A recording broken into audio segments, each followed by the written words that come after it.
Hi ಎಲ್ಲ ವಿದ್ಯಾರ್ಥಿಗಳಿಗೆ education Kannada YouTube ಚಾನಲ್ಗೆ ಸ್ವಾಗತ. ಇವತ್ತಿನ ಈ ಒಂದು ನಲ್ಲಿ second PUC economics 80 out of 80 ಒಂದು ವಿಡಿಯೋ ಮಾಡ್ತಾ ಇದ್ದೇನೆ. ಆಯಿತಾ, ಫೈನಲ್ ಎಕ್ಸಾಮ್ನಲ್ಲಿ ನಿಮಗೆ ಡೆಫಿನೆಟ್ಲಿ ಈ ಒಂದು ವಿಡಿಯೋ ಸಹಾಯ ಆಗುತ್ತೆ. ಫೈನಲ್ ಎಕ್ಸಾಮ್ನಲ್ಲಿ ವಾರ್ಷಿಕ ಪರೀಕ್ಷೆಯಲ್ಲಿ ನಿಮಗೆ ಯಾವ ರೀತಿಯಲ್ಲಿ ಕ್ವಶನ್ಸ್ಗಳು ಕೇಳಲಾಗೋದು ಬೋತ್ ಮೇಡಮ್ ಎಲ್ಲ ವಿದ್ಯಾರ್ಥಿಗಳಿಗೆ ಇಲ್ಲಿ ಎಕ್ಸ್ಪ್ಲೇಷನ್ ಮಾಡಿದ್ದೇನೆ.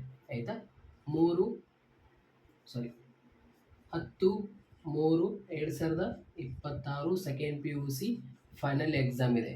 ಯಾವುದು? ಎಕನಾಮಿಕ್ಸ್. ಆಯಿತಾ, ಸೊ ಬೋತ್ ಮೇಡಮ್ ಎಲ್ಲ ವಿದ್ಯಾರ್ಥಿಗಳಿಗೆ 80 ಔಟ್ ಆಫ್ 80 ಈ ಒಂದು ವಿಡಿಯೋ ಮಾಡ್ತಾ ಇದ್ದೀನಿ.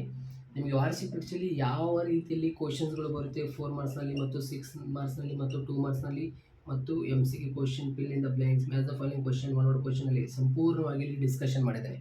ಆಯಿತಾ, ಸೊ ಇದಷ್ಟೇ ಕ್ವಶನ್ಸ್ಗಳು ನೀವು ನೋಡ್ಕೊಂಡು ಹೋಗ್ರಿ, ನಿಮಗೆ ಪ್ರಾಕ್ಟೀಸ್ ಆಗುತ್ತೆ. ಡೆಫಿನೆಟ್ಲಿ ವಾರ್ಷಿಕ ಪರೀಕ್ಷೆಯಲ್ಲಿ ನೀವು ಪಾಸ್ ಕೂಡ ಆಗ್ತೀರಾ ಮತ್ತು ಯಾರೆಲ್ಲ ರಿಸಲ್ಟ್ ಮಾಡ್ಕೋಬೇಕಂತ ಅನ್ಕೊಂತೀರ ಡೆಫಿನೆಟ್ಲಿ ರಿಸಲ್ಟ್ ಮಾಡ್ಕೋತೀರಾ. ಆಯಿತಾ, ಸೊ ಇವಾಗ ಇಲ್ಲಿ ಎಲ್ಲ ವಿದ್ಯಾರ್ಥಿಗಳಿಗೆ ಹೇಳೋದೇನೆಂದರೆ ವಾರ್ಷಿಕ ಪರೀಕ್ಷೆಯಲ್ಲಿ ನಿಮಗೆ MCQ question, fill in the blanks ಮತ್ತು ಮ್ಯಾಚ್ ದ ಫಾಲೋಯಿಂಗ್ ಕ್ವಶನ್ಸ್ ಮತ್ತು ಒನ್ ವರ್ಡ್ ಕ್ವಶನ್ ಇಲ್ಲಿ 5 ಅಂದರೆ ಇಲ್ಲಿ ಟೋಟಲ್ ಆಗಿ 20 ಮಾರ್ಕ್ಸ್ ನಿಮಗೆ 1 ಅಂಕದ ಪ್ರಶ್ನೆಯಲ್ಲಿ ಬರುತ್ತೆ. ಆಯಿತಾ, ಮತ್ತು ಅದೇ ರೀತಿ 2 ಅಂಕದ ಪ್ರಶ್ನೆಯಲ್ಲಿ ನಿಮಗೆ 12 ಮಾರ್ಕ್ಸ್ ಬರುತ್ತೆ.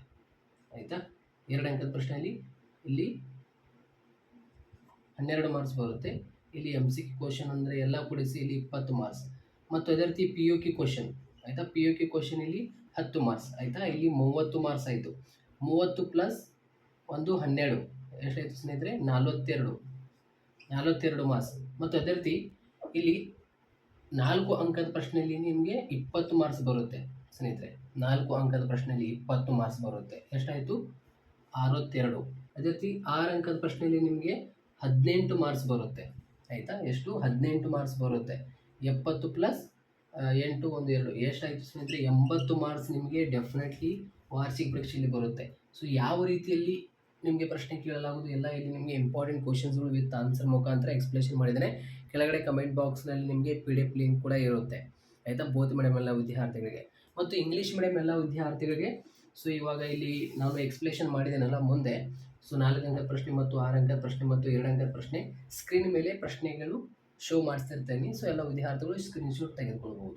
ಆಯಿತಾ, ಸೊ ಸ್ಕ್ರೀನ್ ಮೇಲೆ ಇಲ್ಲಿ ಶೋ ಮಾಡ್ತೀನಿ. ಆಯಿತಾ, ಕನ್ನಡ ಮೀಡಿಯಮ್ ಎಲ್ಲ ವಿದ್ಯಾರ್ಥಿಗಳಿಗೆ PDF ಹೇಳುವಾಗ ಬೋತ್ ಮೀಡಿಯಮ್ ಎಲ್ಲ ವಿದ್ಯಾರ್ಥಿಗಳಿಗೆ ಸೊ PDF ನಾನು ಸಪ್ರೇಟಾಗಿ ಮಾಡಲ್ಲ, ಒಂದೇ PDFನಲ್ಲಿ ಇಲ್ಲಿ ಕೆಳಗಡೆ ಕಮೆಂಟ್ ಬಾಕ್ಸ್ನಲ್ಲಿ ಏನಿದಿಲ್ಲ ಕೊಟ್ಟಿರ್ತೀನಿ.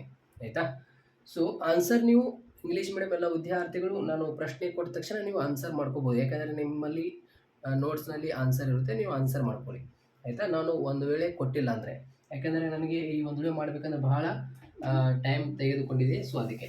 ಆಯಿತಾ, ಇವಾಗ ಬೋತ್ ಮೀಡಿಯಮ್ ಎಲ್ಲ ವಿದ್ಯಾರ್ಥಿಗಳು ಡೆಫಿನೆಟ್ಲಿ 80 ಔಟ್ ಆಫ್ 80 ರಿಸಲ್ಟ್ ಮಾಡ್ಕೋಬೋದು ಫೈನಲ್ ಎಕ್ಸಾಮ್ನಲ್ಲಿ. ಸೊ ಎಲ್ಲ ವಿದ್ಯಾರ್ಥಿಗಳಿಗೆ ಈ ಒಂದು ಶೇರ್ ಮಾಡಿ. ವಾರ್ಷಿಕ ಪರೀಕ್ಷೆ ಸಮೀಪ ಬರ್ತಾ ಇದೆ. 10/3/2026 ಸೆಕೆಂಡ್ PUC ಫೈನಲ್ ಎಕ್ಸಾಮ್ ಇದೆ. ಚೆನ್ನಾಗಿ ಎಕ್ಸಾಮ್ನಲ್ಲಿ ಫಲಿತಾಂಶ ಮಾಡ್ಕೊಳ್ಳಿ. ಎಲ್ಲ ವಿದ್ಯಾರ್ಥಿಗಳಿಗೆ ಈ ಒಂದು ಶೇರ್ ಮಾಡಿ. ಪೇಪರ್ ಭಾಳ ಈಸಿ ಬರುತ್ತೆ, ಬಹಳಷ್ಟು ಈಸಿ ಬರುತ್ತೆ. ಆರಾಮಾಗಿ ನೀವು ಆನ್ಸರ್ ಮಾಡ್ತೀರಾ. ಸೊ ಎಲ್ಲ ವಿದ್ಯಾರ್ಥಿಗಳಿಗೆ ಈ ಒಂದು ಶೇರ್ ಮಾಡಿ. ಬನ್ನಿ ಇವಾಗ ವಿಡಿಯೋ ಪ್ರಾರಂಭ ಮಾಡೋಣ. ಹಾಯ್ ಸ್ನೇಹಿತರೆ, welcome to education Kannada YouTube channel. ಇವತ್ತಿನ ಈ ಒಂದು ನಲ್ಲಿ second PUC economics 80 out of 80 video ಮಾಡ್ತಾ ಇದ್ದಾನೆ. 2026 ವಾರ್ಷಿಕ ಪರೀಕ್ಷೆಗೆ ಸಂಬಂಧಪಟ್ಟಂತೆ ಈ ಒಂದು ವಿಡಿಯೋ ಆಗಿರುತ್ತೆ. ಸೊ ಇಲ್ಲಿ ಬ್ಲೂ ಪ್ರಿಂಟ್, ನಾವು ಮೊದಲಿಗೆ ಬ್ಲೂ ಪ್ರಿಂಟ್ ನೋಡೋಣ. ಯಾವ ಅಧ್ಯಾಯ ಮೇಲೆ ನಿಮಗೆ 4 ಮಾರ್ಕ್ಸ್ ಮತ್ತು 2 ಮಾರ್ಕ್ಸ್ ಮತ್ತು 6 ಮಾರ್ಕ್ಸ್ ಮತ್ತು POQ ಕ್ವಶನ್ಸ್ಗಳು ಕೇಳಲಾಗೋದು. ಆ್ಯಸ್ ಪರ್ ನಿಮಗೆ ಬ್ಲೂ ಪ್ರಿಂಟ್ ವೈಸ್ ನಿಮಗೆ ಫೈನಲ್ ಎಕ್ಸಾಮ್ನಲ್ಲಿ ಕ್ವಶನ್ಸ್ಗಳು ಬರುತ್ತೆ. ಸೊ ಇಲ್ಲಿ ಪಾರ್ಟ್ 1ನಲ್ಲಿ ನಿಮಗೆ 5 ಅಧ್ಯಾಯಗಳು ಮತ್ತು ಪಾರ್ಟ್ 2ನಲ್ಲಿ ನಿಮಗೆ 6 ಅಧ್ಯಾಯಗಳು ಇರುತ್ತೆ. ಆಯಿತಾ, ಸೊ ಎಲ್ಲ ವಿದ್ಯಾರ್ಥಿಗಳು ಇಲ್ಲಿ ಗಮನಿಟ್ಟು ಕೇಳಿ. ಸೊ 1ನೇ ಅಧ್ಯಾಯ ಚಾಪ್ಟರ್ 1 ಸೂಕ್ಷ್ಮ ಅರ್ಥಶಾಸ್ತ್ರ ಪರಿಚಯ. ಆಯಿತಾ, ಇಂಟ್ರೊಡಕ್ಷನ್ ಚಾಪ್ಟರ್ನಲ್ಲಿ ನಿಮಗೆ ಎಷ್ಟು 7 ಅಂಕಗಳು ಕೇಳಲಾಗೋದು. 2 ಅಂಕದ ಒಂದು ಪ್ರಶ್ನೆ ಮತ್ತು 4 ಅಂಕದ ಪ್ರಶ್ನೆ. 4 ಅಂಕದ ಪ್ರಶ್ನೆ ಯಾವುದು ಬರುತ್ತೆ? ಬೋತ್ ಮೀಡಿಯಮ್ ಎಲ್ಲ ವಿದ್ಯಾರ್ಥಿಗಳಿಗೆ. ಆಯಿತಾ, ಮತ್ತು 2 ಅಂಕದ ಪ್ರಶ್ನೆಯಲ್ಲಿ ಯಾವುದು ಬರುತ್ತೆ? 6 ಮಾರ್ಕ್ಸ್ನಲ್ಲಿ ಯಾವುದು ಬರುತ್ತೆ? ಬೋತ್ ಮೀಡಿಯಮ್ ಎಲ್ಲ ವಿದ್ಯಾರ್ಥಿಗಳಿಗೆ ಇಲ್ಲಿ PDF ಮುಂದುಗಡೆ ಇಲ್ಲಿ ಆನ್ಸರ್ ಇದೆ. ಆಯಿತಾ, ಸೊ ಇಲ್ಲಿ ಎಲ್ಲ ವಿದ್ಯಾರ್ಥಿಗಳು ಈ ಒಂದು PDF ಡೌನ್ಲೋಡ್ ಮಾಡ್ಕೋಬೋದು. ಕೆಳಗಡೆ ಕಮೆಂಟ್ ಬಾಕ್ಸ್ನಲ್ಲಿ ವಿಡಿಯೋ ಲಿಂಕ್ ಕೊಟ್ಟಿರ್ತೀನಿ. ಆಯಿತಾ, ಇಲ್ಲಿ ಬೋತ್ ಮೀಡಿಯಮ್ ಎಲ್ಲ ವಿದ್ಯಾರ್ಥಿಗಳಿಗೆ ಆಗಿರುತ್ತೆ. ಆಯಿತಾ, ನಾನು ಇಂಗ್ಲೀಷ್ ಮೀಡಿಯಮ್ ಎಲ್ಲ ವಿದ್ಯಾರ್ಥಿಗಳಿಗೆ ಇಲ್ಲಿ ಕೆಳಗಡೆ ಆ್ಯಡ್ ಮಾಡ್ತೀನಿ. ಇನ್ನೂ ಕೂಡ ಆ್ಯಡ್ ಮಾಡಿಲ್ಲ, ಬಟ್ ಆ್ಯಡ್ ಮಾಡ್ತೀನಿ. ಈ ಒಂದು ವಿಡಿಯೋ ಆದ ತಕ್ಷಣ ನಿಮಗೆ ಕೆಳಗಡೆ ಕಮೆಂಟ್ ಬಾಕ್ಸ್ನಲ್ಲಿ ವಿಡಿಯೋ ಈ ಒಂದು ವಿಡಿಯೋ ಕೆಳಗಡೆ ಕಮೆಂಟ್ ಬಾಕ್ಸ್ನಲ್ಲಿ ನಿಮಗೆ PDF ಲಿಂಕ್ ಇರುತ್ತೆ. ಕಮೆಂಟ್ ಬಾಕ್ಸ್ನಲ್ಲಿ ಎಲ್ಲ ವಿದ್ಯಾರ್ಥಿಗಳು ಹೋಗಿ ನೋಡ್ಕೊಳ್ಳಿ. ಆಯಿತಾ, ಸೊ ಇಲ್ಲಿ 1ನೇ ಅಧ್ಯಾಯದಲ್ಲಿ ನಿಮಗೆ 4 ಮಾರ್ಕ್ಸ್ ಮತ್ತು 2 ಮಾರ್ಕ್ಸ್ ಟೋಟಲ್ ಆಗಿ ಇಲ್ಲಿ 7 ಅಂಕಗಳು ಕೇಳಲಾಗೋದು. ಆಯಿತಾ, 1 ಅಂಕದ ಒಂದು ಪ್ರಶ್ನೆ. ಎರಡನೇ ಅಧ್ಯಾಯ ಅನುಭೋಗ್ಯ ವರ್ತನೆ ಸಿದ್ಧಾಂತ, the theory consumer of behaviour. ಈ ಒಂದು ಅಧ್ಯಾಯದಲ್ಲಿ ನಿಮಗೆ 1 ಅಂಕದ ಪ್ರಶ್ನೆ 3 ಕೇಳಲಾಗುವುದು, ಆಯಿತಾ. ಅದೇ ರೀತಿ 2 ಅಂಕದ ಒಂದು ಪ್ರಶ್ನೆ, 4 ಅಂಕದ ಒಂದು ಪ್ರಶ್ನೆ, 6 ಅಂಕದ ಒಂದು ಪ್ರಶ್ನೆ, ಒಂದು POQ ಕ್ವಶನ್, ಟೋಟಲ್ 20 ಅಂಕಗಳು ಕೇಳಲಾಗುವುದು. ಅನುಭೋಗಿ ವರ್ತನೆ ಸಿದ್ಧಾಂತ ಈ ಒಂದು ಅಧ್ಯಾಯ ನೀವು ಓದಲೇಬೇಕು, ಯಾಕೆಂದರೆ ಇಲ್ಲಿ 20 ಅಂಕಗಳು ಕವರ್ ಆಗುತ್ತೆ. ಒಂದು 6 ಮಾರ್ಕ್ಸ್, ಒಂದು 4 ಮಾರ್ಕ್ಸ್, 2 ಮಾರ್ಕ್ಸ್, ಆಯಿತಾ, ಮತ್ತು POQ ಕ್ವಶನ್, ಆಯಿತಾ. ಈ ಒಂದು ಅಧ್ಯಾಯದಲ್ಲಿ ಬರುವಂತಹ ಇಂಪಾರ್ಟೆಂಟ್ ಕ್ವಶನ್ಸ್ ಇಲ್ಲಿ ಮುಂದೆ ನಾನು ಡಿಸ್ಕಷನ್ ಮಾಡಿದ್ದೇನೆ, ಆಯಿತಾ. ವೇಟ್ ಮಾಡಿ. 3ನೇ ಅಧ್ಯಾಯ ಉತ್ಪಾದನೆ ಮತ್ತು ವೆಚ್ಚಗಳು, ಪ್ರೊಡಕ್ಷನ್ ಆ್ಯಂಡ್ ಕಾಸ್ಟ್ ಅಧ್ಯಾಯದಲ್ಲಿ ನಿಮಗೆ 10 ಅಂಕಗಳು ಕೇಳಲಾಗುವುದು. 6 ಅಂಕದ ಒಂದು ಪ್ರಶ್ನೆ, 2 ಅಂಕದ ಒಂದು ಪ್ರಶ್ನೆ, 1 ಅಂಕದ 2 ಪ್ರಶ್ನೆಗಳು, ಆಯಿತಾ. ಪರಿಪೂರ್ಣ ಪೈಪೋಟಿ ಉದ್ಯಮ ಘಟಕದ ಸಿದ್ಧಾಂತ ಈ ಒಂದು ಅಧ್ಯಾಯದಲ್ಲಿ, ಆಯಿತಾ. ಪರ್ಫೆಕ್ಟ್ ಕಾಂಪಿಟೇಷನ್ ಚಾಪ್ಟರ್ನಲ್ಲಿ ನಿಮಗೆ 1 ಅಂಕದ ಪ್ರಶ್ನೆ 3, 2 ಅಂಕದ ಪ್ರಶ್ನೆ ಇಲ್ಲಿ 2 ಕೇಳಲಾಗುವುದು, 4 ಅಂಕದ ಒಂದು ಪ್ರಶ್ನೆ, ಟೋಟಲ್ ಆಗಿ 11 ಅಂಕಗಳು ಇಲ್ಲಿ ಕೇಳಲಾಗುವುದು. 5ನೇ ಅಧ್ಯಾಯ ಮಾರ್ಕೆಟ್ ಇಕ್ವಿಲಿಬ್ರಿಯಂ, ಮಾರುಕಟ್ಟೆ ಸಮತೋಲನ ಅಧ್ಯಾಯದಲ್ಲಿ ನಿಮಗೆ 10 ಅಂಕಗಳು ಕೇಳಲಾಗುವುದು, ಆಯಿತಾ. 1 ಅಂಕದ ಒಂದು ಪ್ರಶ್ನೆ, 4 ಅಂಕದ ಒಂದು ಪ್ರಶ್ನೆ, ಒಂದು POQ ಕ್ವಶನ್. ನೋಡಿ, ಇಲ್ಲಿ POQ ಕ್ವಶನ್ 5ನೇ ಅಧ್ಯಾಯದಲ್ಲಿ ಮತ್ತು 2ನೇ ಅಧ್ಯಾಯದಲ್ಲಿ ಕೇಳಲಾಗುವುದು. ಪಾರ್ಟ್ 1ನಲ್ಲಿನ 5ನೇ ಅಧ್ಯಾಯ ಮತ್ತು 2ನೇ ಅಧ್ಯಾಯದಲ್ಲಿ, ಪಾರ್ಟ್ 1ನಲ್ಲಿ 2ನೇ ಅಧ್ಯಾಯ ಮತ್ತು 5ನೇ ಅಧ್ಯಾಯದಲ್ಲಿ ನಿಮಗೆ POQ ಕ್ವಶನ್, ಕಾರ್ಯಭಾರ ನಿಯೋಜಿತ ಪ್ರಶ್ನೆ, ಪ್ರಾಕ್ಟಿಕಲ್ ಓರಿಯೆಂಟೆಡ್ ಕ್ವಶನ್ಸ್ ಕೇಳಲಾಗುವುದು. ಯಾವುದು ಕೇಳಲಾಗುವುದು ಇಲ್ಲಿ ಮುಂದೆ ವಿತ್ ಆನ್ಸರ್ ಮುಖಾಂತರ ಎಕ್ಸ್ಪ್ಲೇಷನ್ ಮಾಡಿದ್ದೇನೆ, ವೇಟ್ ಮಾಡಿ. ಇವಾಗ ಮೊದಲಿಗೆ ಬ್ಲೂ ಪ್ರಿಂಟ್ ನೋಡೋಣ, ಆಯಿತಾ. ಇಲ್ಲಿ ಪಾರ್ಟ್ 2ನಲ್ಲಿ 1ನೇ ಅಧ್ಯಾಯ ಇಂಟ್ರೊಡಕ್ಷನ್, ಆಯಿತಾ. ಸಮಗ್ರ ಅರ್ಥಶಾಸ್ತ್ರ ಪರಿಚಯ ಅಧ್ಯಾಯದಲ್ಲಿ ನಿಮಗೆ 4 ಅಂಕದ ಒಂದು ಪ್ರಶ್ನೆ, 1 ಅಂಕದ ಒಂದು ಪ್ರಶ್ನೆ, ಟೋಟಲ್ 5 ಅಂಕಗಳು ಕೇಳಲಾಗುವುದು. ರಾಷ್ಟ್ರೀಯ ವರಮಾನ ಲೆಕ್ಕಾಚಾರ 2ನೇ ಅಧ್ಯಾಯ, ಆಯಿತಾ. ನ್ಯಾಷನಲ್ ಇನ್ಕಮ್ ಅಕೌಂಟಿಂಗ್ ಈ ಒಂದು ಅಧ್ಯಾಯದಲ್ಲಿ 1 ಅಂಕದ ಪ್ರಶ್ನೆ 2, 2 ಅಂಕದ ಪ್ರಶ್ನೆ 2, ಇಲ್ಲಿ 6 ಅಂಕದ ಒಂದು ಪ್ರಶ್ನೆ, ಒಂದು POQ ಕ್ವಶನ್, 4 ಅಂಕದ ಒಂದು ಪ್ರಶ್ನೆ ಇಲ್ಲಿ ಕೇಳಂಗಿಲ್ಲ 2ನೇ ಅಧ್ಯಾಯದಲ್ಲಿ. ಇಲ್ಲಿ ಟೋಟಲ್ 17 ಮಾರ್ಕ್ಸ್ ಕೇಳಲಾಗುವುದು. ಸೊ ಈ ಒಂದು ಅಧ್ಯಾಯ ವೆರಿ ಇಂಪಾರ್ಟೆಂಟ್ ನಿಮಗೆ, ಆಯಿತಾ. ಇಲ್ಲಿ ಉತ್ಪಾದನೆ ಮತ್ತು ವೆಚ್ಚಗಳು ಈ ಒಂದು ಅಧ್ಯಾಯದಲ್ಲಿ ನಿಮಗೆ 6 ಅಂಕದ ಒಂದು ಪ್ರಶ್ನೆ ಕವರ್ ಆಗುತ್ತೆ, ಆಯಿತಾ. ಇಲ್ಲಿ ಒಂದು ನಿಮಗೆ ಪ್ರಾಬ್ಲಮ್ ಬರ್ಬೋದು, ಯಾವುದು SMC, ಆಯಿತಾ, TFC, TVC, SAC, ಆಯಿತಾ. ಆ ಒಂದು ಪ್ರಾಬ್ಲಮಲ್ಲಿ ನಿಮಗೆ ಕೇಳ್ಬೋದು 4 ಅಂಕದ ಒಂದು ಪ್ರಶ್ನೆಯಲ್ಲಿ. ಮತ್ತು ಇಲ್ಲಿ ಒಂದು 4 ಅಂಕದ ಒಂದು ಪ್ರಶ್ನೆಯಲ್ಲಿ TR ಮತ್ತು TC, ಆಯಿತಾ. ಅಂದರೆ ಮಾರ್ಕೆಟ್ ಪ್ರೈಸ್ ಕಂಡುಹಿಡಿಯಿರಿ, ಇಲ್ಲಿ ಅಂದರೆ ಮಾರ್ಕೆಟ್ ಪ್ರೈಸ್ ಕಂಡುಹಿಡಿಬೇಕಾಗಿರುತ್ತೆ, ಆಯಿತಾ.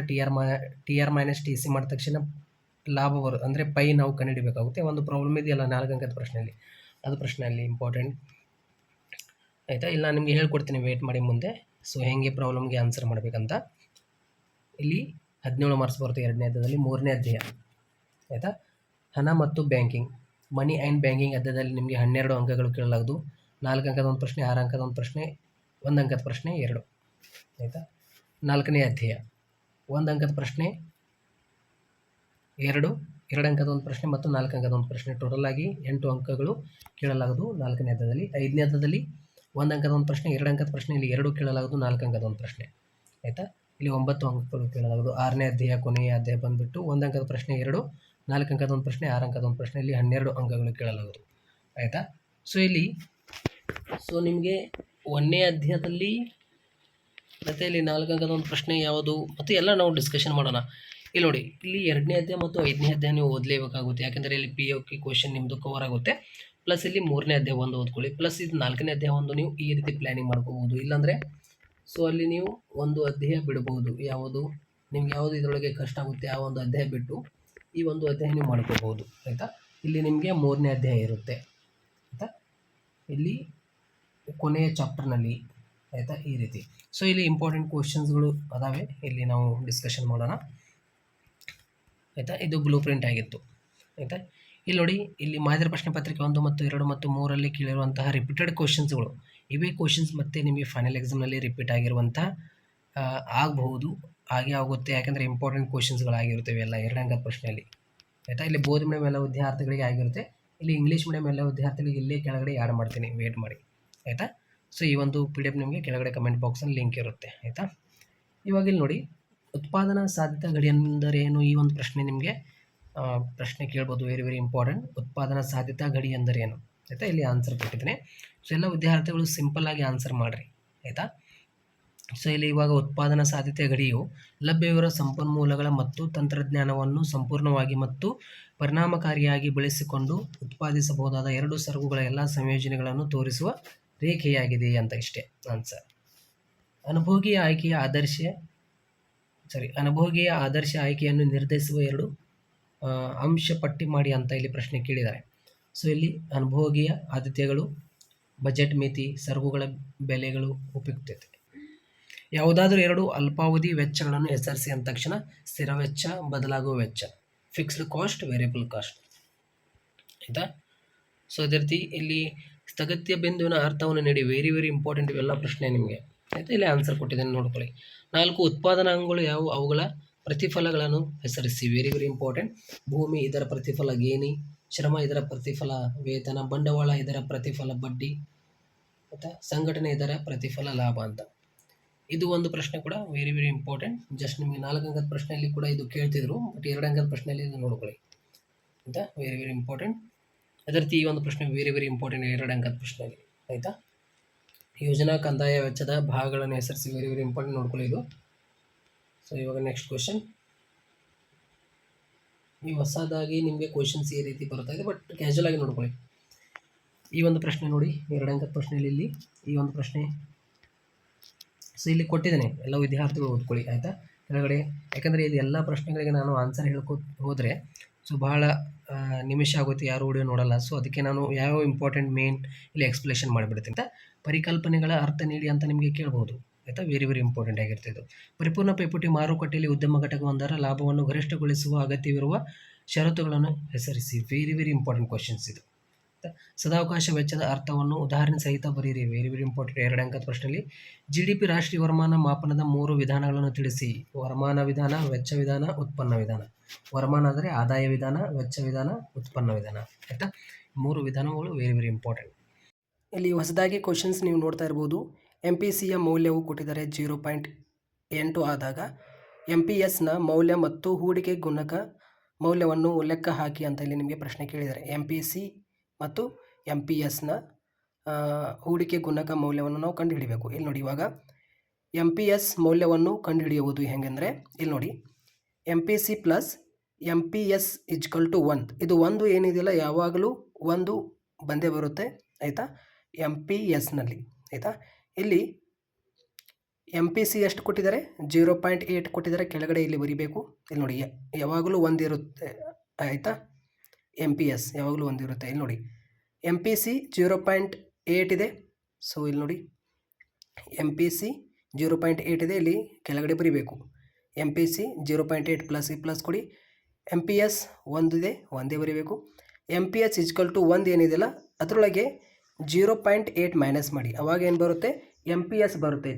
ಆಯಿತಾ? 0.2 ಬರುತ್ತೆ ಆನ್ಸರ್. ಸೊ ಗೊತ್ತಾಯ್ತಾ? ಈ ರೀತಿಯಲ್ಲಿ ಇದು MPS ಆಯಿತು. ಇವಾಗ ಹೂಡಿಕೆ ಗುಣಕದ ಮೌಲ್ಯವನ್ನು ಕಂಡುಹಿಡಿಬೇಕಂದ್ರೆ ಸೊ ಸಿಂಪಲ್. ಇಲ್ಲಿ K ಅಂದರೆ ಹೂಡಿಕೆ ಗುಣಕ. ಆಯಿತಾ? K = 1/MPS. ಇದು ಸೂತ್ರ ಆಗಿರುತ್ತೆ. ಆಯಿತಾ? K = 1 ಇದೆ. MPS ಆಲ್ರೆಡಿ ನಾವು ಕಂಡುಹಿಡಿದೀವಿ, ಅಲ್ಲಿದೆ ನೋಡಿ 0.2 ಇದೆ. ಅಲ್ಲಿ ಮೇಲ್ಗಡೆ ನಾವು MPS ಕಂಡುಹಿಡಿದೀವಲ್ಲ. ಆಯಿತಾ? ಸೊ 1/0.2 ಮಾಡಿದರೆ 5 ಬರುತ್ತೆ. ಇಲ್ಲಿ ನೋಡಿ, MPS ಕಂಡುಹಿಡಿದಿದ್ದೀವಿ ನಾವು ಆಲ್ರೆಡಿ 0.2. ಸೊ 1/0.2 ಮಾಡಿದರೆ K ಎಷ್ಟು ಬರುತ್ತೆ? ಹೂಡಿಕೆ ಗುಣಕ. ಸೊ 5 ಬರುತ್ತೆ. MPSನ ಮೌಲ್ಯವು 0.2 ಬರುತ್ತೆ ಮತ್ತು ಹೂಡಿಕೆ ಗುಣಕದ ಮೌಲ್ಯ 5 ಆಗಿದೆ. ಆಯಿತಾ? K ಅಂದರೆ ಹೂಡಿಕೆ ಗುಣಕದ ಮೌಲ್ಯ ಆಗಿರುತ್ತೆ. ಸೊ ಈ ರೀತಿ ಸಾರ್ವಜನಿಕ ಸರಕು ಮತ್ತು ಖಾಸಗಿ ಸರಕುಗಳ ನಡುವೆ ವ್ಯತ್ಯಾಸ, ವೆರಿ ಇಂಪಾರ್ಟೆಂಟ್ ಪ್ರಶ್ನೆ ನೋಡ್ಕೊಳ್ಳಿ. ಆ ಒಂದು ಪ್ರಶ್ನೆ. ಮೂಲ ಆರ್ಥಿಕ ಚಟುವಟಿಕೆಗಳನ್ನು ಪಟ್ಟಿ ಮಾಡಿ, ಇದು ನೋಡ್ಕೊಳ್ಳಿ. ಉತ್ಪಾದನೆ, ಅನುಭೋಗ ಮತ್ತು ಬಂಡವಾಳ ರಚನೆ. ಇದು ಅನುಭೋಗ್ಯ ವರ್ತನೆಯನ್ನು ವಿವರಿಸುವ 2 ವಿಧಾನಗಳನ್ನು ಹೆಸರಿಸಿ, ವೆರಿ ಇಂಪಾರ್ಟೆಂಟ್. ವಿಧಾನಗಳನ್ನು ಹೆಸರಿಸಿ ಅಂದ ತಕ್ಷಣ ವೆರಿ ಇಂಪಾರ್ಟೆಂಟ್. ಸೀಮಾಂತ ತುಷ್ಟಿಕೋನ ವಿಶ್ಲೇಷಣೆ ಮತ್ತು ಔದಾಸೀನ್ಯ ವಕ್ರರೇಖೆ ವಿಶ್ಲೇಷಣೆ ಅಂತ ಆಗಬೇಕು. ಇದು ಔದಾಸೀನ್ಯ ವಕ್ರರೇಖೆ ವಿಶ್ಲೇಷಣೆ ಮಾಡ್ಕೊಳ್ಳಿ. ದೀರ್ಘಾವಧಿ ವೆಚ್ಚಗಳು ಯಾವುವು? ಎಲ್ಲ ವೆಚ್ಚಗಳು ಬದಲಾಗಬಹುದಾದ ವೆಚ್ಚಗಳಾಗಿರುತ್ತದೆ. ಆಯಿತಾ? ಸೀಮಾಂತ ವೆಚ್ಚ ಮತ್ತು ಸರಾಸರಿ ವೆಚ್ಚ. ಸೊ ಇದು ದೀರ್ಘಾವಧಿ ವೆಚ್ಚಗಳಾಗಿರುತ್ತೆ. ಒಂದು ಉದ್ಯಮ ಘಟಕದ ಪೂರೈಕೆ ರೇಖೆಯನ್ನು ನಿರ್ಧರಿಸುವ 2 ಅಂಶಗಳನ್ನು ಹೆಸರಿಸಿ, ವೆರಿ ಇಂಪಾರ್ಟೆಂಟ್. ತಾಂತ್ರಿಕ ಪ್ರಗತಿ ಮತ್ತು ಕಚ್ಚಾ ವಸ್ತುಗಳ ಬೆಲೆ. ಆಯಿತಾ? ಬೆಲೆ ಪೂರೈಕೆ ಸ್ಥಿತಿಸ್ಥಾಪಕತ್ವದ ಅರ್ಥವನ್ನು ನೀಡಿ ಮತ್ತು ಅದರ ಸೂತ್ರವನ್ನು ಬರೀರಿ ಅಂತ ನಿಮಗೆ 2 ಅಂಕದ ಪ್ರಶ್ನೆಯಲ್ಲಿ ವೆರಿ ಇಂಪಾರ್ಟೆಂಟ್. ಇಲ್ಲಿ ನೋಡಿ, ಈ ರೀತಿಯಲ್ಲಿ ನಿಮಗೆ ನ್ಯೂ ಕ್ವಶನ್ಸ್ನಲ್ಲಿ 2 ಅಂಕದ ಪ್ರಶ್ನೆಯಲ್ಲಿ ಕೇಳ್ಬೋದು. ಇದು ಹೈಯರ್ ಓರಿಯೆಂಟೆಡ್ ಕ್ವಶನ್ಸ್ ಅಂತ ನಾವು ಕರಿತೀವಿ. ಹೈಯರ್ ಥಿಂಕ್ ಲೆವೆಲ್ ಕ್ವಶನ್ ಆಗಿರುತ್ತೆ ಇದು. ಸೊ ನೋಡ್ಕೊಳ್ಳಿ ಪಿ ಡಿ ಎಫ್ನಲ್ಲಿ ನಿಮಗೆ ಗೊತ್ತಾಗ್ಬಿಡುತ್ತೆ. ಸೊ ಅನುಭೋಗ ಬಿಂಬಕದ 2 ಭಾಗಗಳು ಯಾವುವು ಅಂತ, ಸಹಾಯತ ಅನುಭೋಗ ಮತ್ತು ಪ್ರೇರಿತ ಅನುಭೋಗ. ವೆರಿ ವೆರಿ ಇಂಪಾರ್ಟೆಂಟ್ ಸ್ನೇಹಿತರೆ. ಇವಾಗ MCQ ಕ್ವಶನ್ಸ್ ನೋಡೋಣ. ಇಲ್ಲಿ ನಾನು MCQ ಕ್ವಶನ್ ಮತ್ತು ಖಾಲಿ ಬಿಟ್ಟ ಸ್ಥಳ ಆಗಿರ್ಬೋದು ಮತ್ತು ಹೊಂದಿಸಿ ಬರೆಯಿರಿ ಮತ್ತು ಸಾಮಾನ್ಯ 1 ಅಂಕದ ಪ್ರಶ್ನೆಗಳು ಆಯಿತಾ. 1 ಮಾರ್ಕ್ಸ್ನಲ್ಲಿ ನಿಮಗೆ 20 ಮಾರ್ಕ್ಸ್ ಡೆಫಿನೆಟ್ಲಿ ಬಂದೇ ಬರುತ್ತೆ. ಇಷ್ಟೇ ನೋಡ್ಕೊಂಡು ಹೋಗ್ರಿ ವಾರ್ಷಿಕ ಪರೀಕ್ಷೆಯಲ್ಲಿ ಬೋಧ್ ಮೇಡಮ್ ಎಲ್ಲ ವಿದ್ಯಾರ್ಥಿಗಳಿಗೆ ಆಯಿತಾ. ಸೊ ವೆರಿ ವೆರಿ ಇಂಪಾರ್ಟೆಂಟ್ ಕ್ವಶನ್ಸ್ಗಳಾಗಿರುತ್ತೆ. ನಾನು ಈ ಒಂದು ವಿಡಿಯೋನಲ್ಲಿ ಹೇಳಿರುವಂತಹ MCQ ಕ್ವಶನ್ಸ್ ಮತ್ತು ಫಿಲ್ ಇನ್ ದ ಬ್ಲ್ಯಾಂಕ್ಸ್ ಮತ್ತು ಮ್ಯಾಚ್ ದ ಫಾಲೋಯಿಂಗ್ ಕ್ವಶನ್ ಮತ್ತು ಒನ್ ವರ್ಡ್ ಕ್ವಶನ್ ಅದಷ್ಟೇ ನೋಡ್ಕೊಳ್ಳಿ. ಯಾಕೆಂದರೆ ಇವೇ ಕ್ವಶನ್ಸ್ ಮತ್ತೆ ರಿಪೀಟ್ ಆಗುತ್ತೆ 2026 ಫೈನಲ್ ಎಕ್ಸಾಮ್ನಲ್ಲಿ ಆಯಿತಾ. ಸೊ ಎಲ್ಲ ವಿದ್ಯಾರ್ಥಿಗಳು ಗಮನಿಟ್ಟು ಕೇಳಿ. ಇಲ್ಲಿ ಮೊದಲನೇದಾಗಿ ನಾವು ಕನ್ನಡ ಮೀಡಿಯಂ ಎಲ್ಲ ವಿದ್ಯಾರ್ಥಿಗಳಿಗೆ ಇಲ್ಲಿ ಹೇಳ್ತೀನಿ, ಆಮೇಲೆ ಇಲ್ಲಿ ಇಂಗ್ಲೀಷ್ ಮೀಡಿಯಂ ಎಲ್ಲ ವಿದ್ಯಾರ್ಥಿಗಳಿಗಿದೆ, ವೇಟ್ ಮಾಡಿ ಆಯಿತಾ. ಮುಂದೆ ನಾನು ಇಲ್ಲಿ 2 ಮಾರ್ಕ್ಸ್ನಲ್ಲಿ ಇಂಪಾರ್ಟೆಂಟ್ ಕ್ವಶನ್ಸ್ ಯಾವುದು ಮತ್ತು 4 ಮಾರ್ಕ್ಸ್ನಲ್ಲಿ ಮತ್ತು 6 ಮಾರ್ಕ್ಸ್ನಲ್ಲಿ ಮತ್ತು POQ ಕ್ವಶನ್ಸ್ ಇಲ್ಲಿ ಸಾಲ್ಯೂಷನ್ ಮಾಡೋಣ ಆಯಿತಾ. ಇಂಪಾರ್ಟೆಂಟ್ ಕ್ವಶನ್ಸ್ ಇಲ್ಲಿ ನಾನು ನಿಮಗೆ ಹೇಳ್ಕೊಡ್ತೀನಿ. ಎಲ್ಲ ವಿದ್ಯಾರ್ಥಿಗಳು ಇದಷ್ಟೇ 80ಕ್ಕೆ 80 ಯಾರೆಲ್ಲ ಮಾಡ್ಕೋಬೇಕಂತ ಅನ್ಕೊಂಡಿರಲ್ಲ, 80ಕ್ಕೆ 80 ಆರಾಮಾಗಿ ಮಾಡ್ಕೋತೀರಾ. ಈ ಒಂದೇ ವಿಡಿಯೋ ನೋಡ್ಕೊಳ್ಳಿ, ಇದಷ್ಟೇ ಓದ್ಕೊಂಡು ಹೋಗ್ಬಿಡ್ರಿ ಫೈನಲ್ ಎಕ್ಸಾಮ್ನಲ್ಲಿ ಆಯಿತಾ. ಸೊ ಎಲ್ಲ ವಿದ್ಯಾರ್ಥಿಗಳಿಗೆ ಈ ಒಂದು ವಿಡಿಯೋ ಶೇರ್ ಮಾಡಿ. ಯಾರು ಚಾನಲ್ಗೆ ಸಬ್ಸ್ಕ್ರೈಬ್ ಆಗಿಲ್ಲ ಅಂದರೆ ಚಾನಲ್ಗೆ ಸಬ್ಸ್ಕ್ರೈಬ್ ಆಗಿರಿ, ಹಾಗೆ ಬೆಲ್ ಮೇಲೆ ಕ್ಲಿಕ್ ಮಾಡಿ. ಪ್ರತಿಯೊಂದು ವಿಡಿಯೋ ನಿಮಗೆ ತಪ್ಪದೇ ಬರುತ್ತೆ. ಸ್ಥಾನದರ್ಶಕ ತುಷ್ಟಿಗುಣ ವಿಶ್ಲೇಷಣೆಯ ತುಷ್ಟಿಗುಣವನ್ನು ಇದರಲ್ಲಿ ವ್ಯಕ್ತಪಡಿಸುತ್ತದೆ ಆಯಿತಾ. ಇದಕ್ಕೆ ಆನ್ಸರ್ ಆಗಿರುತ್ತೆ ಆಪ್ಷನ್ ಸಿ, ಶ್ರೇಣಿಗಳಲ್ಲಿ ಆಯಿತಾ. ನೆಕ್ಸ್ಟ್ ಕ್ವಶನ್ ಶ್ರೇಣಿಗಳಲ್ಲಿ ಆಯಿತಾ. ಪ್ರಶ್ನೆ 2, TFCಯು 100 ಇದ್ದಾಗ ಮತ್ತು TVCಯು 125 ರೂಪಾಯಿಗಳಿದ್ದಾಗ ಒಟ್ಟು ವೆಚ್ಚವನ್ನು ಕಂಡುಹಿಡಿಯಿರಿ. ನೋಡಿ, ಒಟ್ಟು ವೆಚ್ಚ ನಾವು ಕಂಡುಹಿಡಿಯಬೇಕಂದ್ರೆ ಆಯಿತಾ, TFC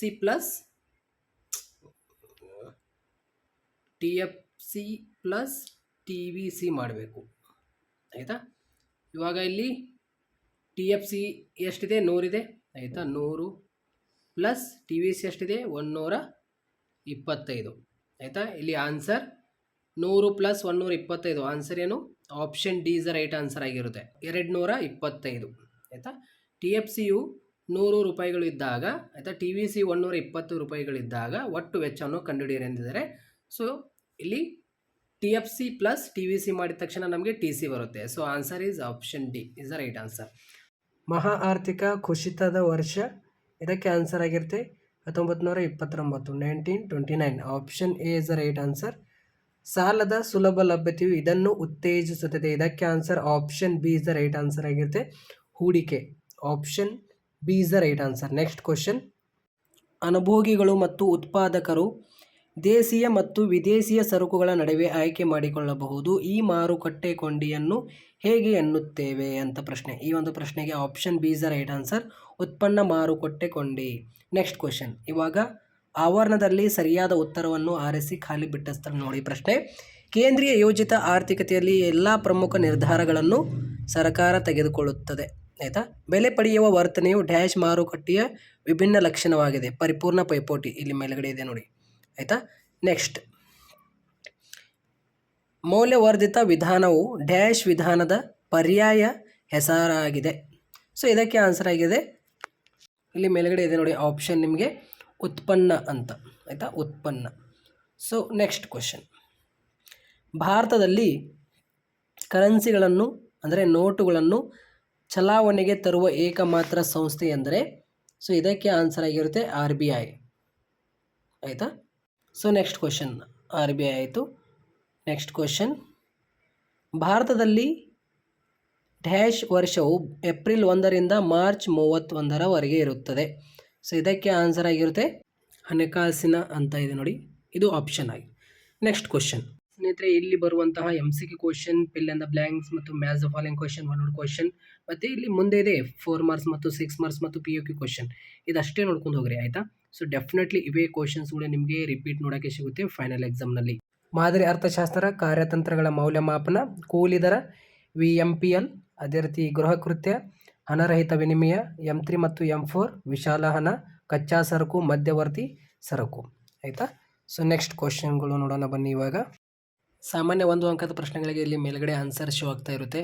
ಕ್ವಶನ್ ನಂಬರ್ 12, 13 ಆಯಿತಾ, ಇದು 14 ಮತ್ತು ಅದೇ ರೀತಿ ಇದು ಪ್ರಶ್ನೆ 15, ಇದು ಪ್ರಶ್ನೆ 16 ಆಯಿತಾ. ಅದೇ ರೀತಿ ಇವಾಗ ಬೇರೆ ಪ್ರಶ್ನೆ ನೋಡೋಣ ಬನ್ನಿ ಸ್ನೇಹಿತರೆ. 2 ಅಂಕದ ಪ್ರಶ್ನೆಯಲ್ಲಿ ಅತಿ ಹೆಚ್ಚು ರಿಪೀಟ್ ಆಗಿರುವಂತಹ ಕ್ವಶನ್ಸ್ಗಳು ರಿಪೀಟರ್ನಲ್ಲಿ ಆಗಿರ್ಬೋದು ಮತ್ತು ವಾರ್ಷಿಕ ಪರೀಕ್ಷೆಯಲ್ಲಿ ಪ್ರಶ್ನೆ 17, 18, 19, 20, 21, 22, ಅದೇ ರೀತಿ 24, 26 ಆಯಿತಾ. ಈ ಪ್ರಶ್ನೆಗಳು ಅತಿ ಹೆಚ್ಚು ರಿಪೀಟ್ ಆಗಿರುವಂಥ ಪ್ರಶ್ನೆ ಆಗಿರುತ್ತೆ. ಅದೇ ರೀತಿ ಇಲ್ಲಿ 4 ಅಂಕದ ಪ್ರಶ್ನೆಯಲ್ಲಿ ಇದು ಅತಿ ಹೆಚ್ಚು ನಿಮಗೆ ಪ್ರಿಪೇರ್ಡ್ನಲ್ಲಿ ಕೇಳಿದರೆ ಈ ಒಂದು ಪ್ರಶ್ನೆ 27 ಇಂಪಾರ್ಟೆಂಟ್ ಆಗಿರುತ್ತೆ 4 ಅಂಕದ ಪ್ರಶ್ನೆಯಲ್ಲಿ ಆಯಿತಾ. ಇದು ಹೊಸ ಕ್ವಶನ್ಸ್ ಆಗಿರುತ್ತೆ. ಅದೇ ರೀತಿ ಪ್ರಶ್ನೆ 29 ಸಾಮಾನ್ಯ ಸರಕು ಮತ್ತು ಕೆಳದರ್ಜೆ ಸರಕು ಇಂಪಾರ್ಟೆಂಟ್. ಕ್ವಶನ್ ನಂಬರ್ 30 TR ಮತ್ತು TC ಈ ಒಂದು ಪ್ರಶ್ನೆಗೆ ಹೇಗೆ ಆನ್ಸರ್ ಮಾಡಬೇಕಂತ ಎಲ್ಲ ತಿಳಿಸ್ಕೊಟ್ಟಿದ್ದೇನೆ. 4 ಅಂಕದ ಪ್ರಶ್ನೆ 6 ಅಂಕದ ಪ್ರಶ್ನೆಯಲ್ಲಿ ಬರುವಂತಹ ಪ್ರಾಬ್ಲಮ್ ನಾನು ಆಲ್ರೆಡಿ ಸೊಲ್ಯೂಷನ್ ಮಾಡಿದ್ದೇನೆ. ಸೊ ಎಲ್ಲ ವಿದ್ಯಾರ್ಥಿಗಳು ಚಾನಲ್ ಹೋಗಿ ಚೆಕ್ ಮಾಡಿ. ಬಾಹ್ಯತೆಗಳನ್ನು ಕುರಿತು ಟಿಪ್ಪಣಿ ಬರೆಯಿರಿ ಆಯಿತಾ. ಅದೇ ರೀತಿ RBIನ ಕಾರ್ಯಗಳನ್ನು ಬರೆಯಿರಿ ಪ್ರಶ್ನೆ, ಅದು ಇಂಪಾರ್ಟೆಂಟ್. 32, 35 ಪ್ರಶ್ನೆ ಇಂಪಾರ್ಟೆಂಟ್ 4 ಅಂಕದ ಪ್ರಶ್ನೆಯಲ್ಲಿ. ಇಲ್ಲಿ ನಾನು ಯಾವ ಕ್ವಶನ್ಸ್ ಹೇಳ್ತಾ ಇದ್ದಾನಲ್ಲ ಅವೇ ಕ್ವಶನ್ಸ್ ನಿಮಗೆ ಡೆಫಿನೆಟ್ಲಿ ಫೈನಲ್ ಎಕ್ಸಾಮ್ನಲ್ಲಿ ರಿಪೀಟ್ ಆಗುವ ಪ್ರಶ್ನೆಗಳು ಆಯಿತಾ. ಇಲ್ಲಿ 6 ಅಂಕದ ಪ್ರಶ್ನೆಯಲ್ಲಿ ಅತಿ ಹೆಚ್ಚು ನಿಮಗೆ ರಿಪೀಟ್ ಕೇಳಿರುವಂಥ ಪ್ರಶ್ನೆ ಆಗಿರುತ್ತೆ ಇದು ಪ್ರಶ್ನೆ 38. ಅಲ್ಲಿ ನಾನು ಡಿಸ್ಕಷನ್ ಮಾಡ್ತೀನಿ, ಇನ್ನೂ ವೇಟ್ ಮಾಡಿ. ಇಲ್ಲಿ POQ ಕ್ವಶನ್, ಇದು ವೆರಿ ಇಂಪಾರ್ಟೆಂಟ್ ನಿಮಗೆ ಹೊಸ ಕ್ವಶನ್ಸ್ ಆಯಿತಾ. ಇವಾಗ ಇಲ್ಲಿ ಇಂಗ್ಲೀಷ್ ವರ್ಷನ್ ನೋಡಿ, ಅಂದರೆ ಇಂಗ್ಲೀಷ್ ಮೀಡಿಯಂ ಎಲ್ಲ ವಿದ್ಯಾರ್ಥಿಗಳಿಗೆ. Ordinal utility analysis express utility in, ಇದಕ್ಕೆ answer option C ranks. Find total cost when TFC is 100 and TVC is 125. So TFC plus TVC ಇದಕ್ಕೆ ಆನ್ಸರ್ ಆಗಿರುತ್ತೆ ಆಪ್ಷನ್ ಡಿ. ಅಂದರೆ TC ಕಂಡುಹಿಡಿಯಲು TFC plus TVC ಮಾಡಬೇಕು. So option D is the right answer ಆಗಿರುತ್ತೆ. 100 plus 125 225. Option D is the right answer. The year of great depreciation ಇದಕ್ಕೆ answer ಆಗಿರುತ್ತೆ 1929. Option A is the right answer. Easy availability of credit in coverage ಇದಕ್ಕೆ answer ಆಗಿರುತ್ತೆ option B investment. The consumers and producer can choose between domestic and foreign goods. This market linkage is called, ಇದಕ್ಕೆ answer ಆಗಿರುತ್ತೆ output market linkage. Option B is the right answer ಆಗಿರುತ್ತೆ. So ಅದೇ ರೀತಿ next question very important ಕ್ವಶನ್ಸ್ಗಳಾಗಿರುತ್ತೆ final ಎಕ್ಸಾಮ್ನಲ್ಲಿ. ನಿಮಗೆ MCQ question, fill in the blanks, match the following question. ಇಲ್ಲಿ ನಾವು ಡಿಸ್ಕಷನ್ ಏನು ಮಾಡ್ತಿಲ್ಲ, ನೋಡೋಕ್ಕೆ ಸಿಗುತ್ತೆ ನಿಮಗೆ. In a central plan economy all important decisions are taken by government. ಇಲ್ಲಿ ಆಪ್ಷನ್ಸ್ ನಿಮಗೆ ಮೇಲ್ಗಡೆ ಇದೆ. Price taken behaviour is futures of market, ಇದಕ್ಕೆ ಆನ್ಸರ್ ಆಗಿರುತ್ತೆ perfect competition future of market ಆಗಿರುತ್ತೆ. ಆಪ್ಷನ್ ಇಲ್ಲಿ ಮೇಲ್ಗಡೆ ನಿಮಗೆ ಇದೆ. ಸೊ ಅದೇ ರೀತಿ ಪ್ರಶ್ನೆ 7 ಆಯಿತು. ಪ್ರಶ್ನೆ 8 ಈ ಒಂದು ಪ್ರಶ್ನೆಗೆ ಇಲ್ಲಿ ಆನ್ಸರ್ ನಾವು ಇವಾಗ ಇಲ್ಲಿ ಪರ್ಫೆಕ್ಟ್ ಕಾಂಪಿಟೇಷನ್ ಇದು ಪ್ರಶ್ನೆ 7. So value added method is alternate name of, ಇದಕ್ಕೆ ಆನ್ಸರ್ ಆಗಿರುತ್ತೆ ಪ್ರೊಡಕ್ಟ್ ಮೆಥಡ್ ಆಯಿತಾ. ಇಲ್ಲಿ ನಿಮಗೆ ಮೇಲ್ಗಡೆ ಆಪ್ಷನ್ ಇರುತ್ತೆ ನೋಡಿ ಪ್ರೊಡಕ್ಟ್ ಮೆಥಡ್. ಸೊ ಅದೇ ರೀತಿ next question. Dash is the only institution which can issue currency in India, ಇದಕ್ಕೆ ಆನ್ಸರ್ ಆಗಿರುತ್ತೆ RBI. ಮೇಲ್ಗಡೆ ಆಪ್ಷನ್ ಇರುತ್ತೆ ನಿಮಗೆ RBI ಆಯಿತಾ. So next question.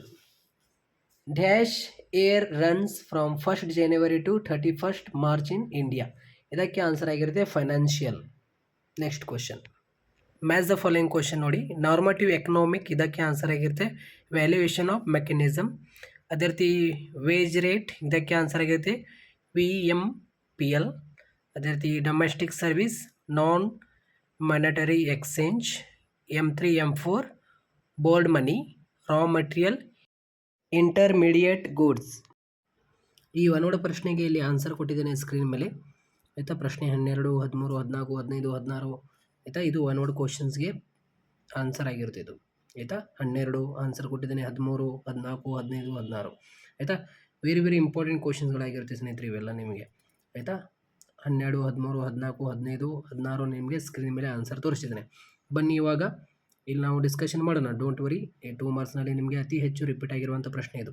17, 18, 19, 20, 21 ಆಯಿತಾ, 22, 23 ಆಯಿತಾ, 24, 26 ವೆರಿ ಇಂಪಾರ್ಟೆಂಟ್ ಕ್ವಶನ್ಸ್, ಅತಿ ಹೆಚ್ಚು ರಿಪೀಟ್ ಆಗಿರುವಂಥ ಪ್ರಶ್ನೆ ಇದು. TR ಮತ್ತು TC ಪ್ರಶ್ನೆ ಆಯಿತಾ. 4 ಮಾರ್ಕ್ಸ್ನಲ್ಲಿ 27ನೇ ಪ್ರಶ್ನೆ ಇಂಪಾರ್ಟೆಂಟ್, 29ನೇ ಪ್ರಶ್ನೆ important. Difference between normal good, interior goods, question number 29, 30 very important ಆಗಿರುತ್ತೆ ಆಯಿತಾ. ಇವೆಲ್ಲ ನಿಮಗೆ ಕ್ವಶನ್ ನಂಬರ್ 33 ಅಲ್ಲಿ ಡಿಸ್ಕಷನ್ ಮಾಡೋಣ. Don't worry. ಇಲ್ಲಿ 6 ಮಾರ್ಕ್ಸ್ನಲ್ಲಿ ಕ್ವಶನ್ ನಂಬರ್ 38 ವೆರಿ ಇಂಪಾರ್ಟೆಂಟ್ ಆಯಿತಾ. ಇಲ್ಲಿ 42 ನಿಮಗೆ POQ ಕ್ವಶನಲ್ಲಿ ನ್ಯೂ ಕ್ವಶನ್ ವೆರಿ ಇಂಪಾರ್ಟೆಂಟ್ ಆಗಿರುತ್ತೆ. ಇಲ್ಲಿ ಡಿಸ್ಕಷನ್ ಮಾಡೋಣ, ವೇಟ್ ಮಾಡಿ ಆಯಿತಾ. ಅಲ್ಲಿ ಸೆಕ್ಷನ್ ವೈಸ್ ನಾನು ನಿಮಗೆ ಇವಾಗ MCQ ಕ್ವಶನ್ ಇಲ್ಲಿ ಹೇಳ್ತಾ ಇದ್ದೇನೆ. ಆಮೇಲೆ 2 ಮಾರ್ಕ್ಸ್ ಹೇಳೋಣ, ಆಮೇಲೆ 4 ಮಾರ್ಕ್ಸ್, ಆಮೇಲೆ 6 ಮಾರ್ಕ್ಸ್, ಆಮೇಲೆ POQ ಕ್ವಶನ್. ಇಲ್ಲಿ ಎರಡನೇ ಮಾದರಿ ಪ್ರಶ್ನೆ ಪತ್ರಿಕೆಯಲ್ಲಿ ನೋಡಿ ಮತ್ತೆ ಅದೇ ಕ್ವಶನ್ ಬಂದಿದೆ. ಇಲ್ಲಿ ಸ್ಥಾನದರ್ಶಕ ತುಷ್ಟಿಕೋನ ವಿಶ್ಲೇಷಣೆಯ ತುಷ್ಟಿಕೋನವನ್ನು ಶ್ರೇಣಿಗಳಲ್ಲಿ ವ್ಯಕ್ತಪಡಿಸುತ್ತದೆ. Option C. ಕಾಬ್ ಡಗ್ಲಾಸ್ ಉತ್ಪಾದನಾ ಬಿಂಬಕ ಸೂತ್ರ. Option C is the right answer. ಒಬ್ಬ ಪುಸ್ತಕ ಮಾರಾಟಗಾರನು ಪ್ರತಿಯೊಂದಕ್ಕೂ ಬೆಲೆ 20ರಂತೆ 40 ಪುಸ್ತಕಗಳನ್ನು ಮಾರಾಟ ಮಾಡುತ್ತಾನೆ. ಮಾರಾಟಗಾರನ ಒಟ್ಟು ಆದಾಯ ಎಷ್ಟು? 20 ಇಂಟು 40 ಮಾಡಿದ ತಕ್ಷಣ ಎಷ್ಟು ಬರುತ್ತೆ? 800. ಆಯಿತಾ. 2 4 ಎಷ್ಟು? 8. ಆಯಿತಾ. 2 4 8. ಆ 0 ಏನಿದೆಯಲ್ಲ 2 ಇಟ್ಟು ಬಿಡಿ. ಆಯಿತಾ ಕೆಳಗಡೆ. So 800 answer. ಆಪ್ಷನ್ ಇಲ್ಲಿ B is the right answer ಆಗಿರುತ್ತೆ. 800 ಆಗಿರುತ್ತದೆ. RBI ನೇರವಾಗಿ ಇವರೊಂದಿಗೆ ವ್ಯವಹರಿಸುವುದಿಲ್ಲ. ಜನಸಾಮಾನ್ಯರು. Option C. ಸಾಲದ ಸುಲಭ ಲಭ್ಯತೆಯು ಇದನ್ನು ಉತ್ತೇಜಿಸುತ್ತದೆ. ಹೂಡಿಕೆ. Option B. ವಾಸ್ತವವಾಗಿ ಎಲ್ಲ ಆರ್ಥಿಕತೆಗಳು ಏನಾಗಿರುತ್ತೆ? ಮಿಶ್ರ ಆರ್ಥಿಕಗಳಾಗಿರುತ್ತವೆ. ಬಯಕೆಗಳನ್ನು ತೃಪ್ತಿಪಡಿಸುವ ಸರಕಿನ ಸಾಮರ್ಥ್ಯ ತುಷ್ಟಿಕೋನ. ಶ್ರಮದ ಬೇಡಿಕೆ ಮತ್ತು ಪೂರೈಕೆ ರೇಖೆಗಳನ್ನು ಪರಸ್ಪರ ಛೇದಿಸುವ ಬಿಂದುವಿನಲ್ಲಿ ಕೂಲಿ ನಿರ್ಧಾರವಾಗುತ್ತದೆ.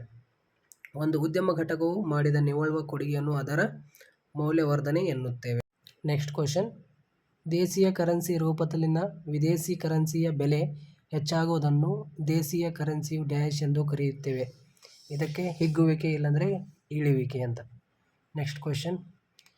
ಇಲ್ಲಿ ಹೊಂದಿಸಿ ಬರೆಯಿರಿ. ಪೂರಕ ಸರಕುಗಳು ಪೆನ್ನು ಮತ್ತು ಶಾಯಿ. Pi equal to TR - TC ಮಾಡಿದ ತಕ್ಷಣ ಲಾಭ ಸಿಗುತ್ತೆ. ಗೃಹ ಸೇವೆಗಳು ಹಣರಹಿತ ವಿನಿಮಯ. ಗೃಹಕೃತ್ಯ ಸೇವೆಗಳು ಹಣರಹಿತ ವಿನಿಮಯ. ಅಂತಿಮ ಸರಕುಗಳ ಸಮಗ್ರ ಬೇಡಿಕೆ.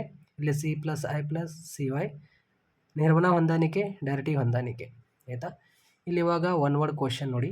ಸಾಮಾನ್ಯ 1 ಅಂಕದ ಪ್ರಶ್ನೆಗಳಿಗೆ ಇಲ್ಲಿ ಮೇಲ್ಗಡೆ ಸ್ಕ್ರೀನ್ ಮೇಲೆ ಆನ್ಸರ್ ಶೋ ಮಾಡ್ತೀನಿ ಈ ಎಲ್ಲ ಪ್ರಶ್ನೆಗಳಿಗೆ.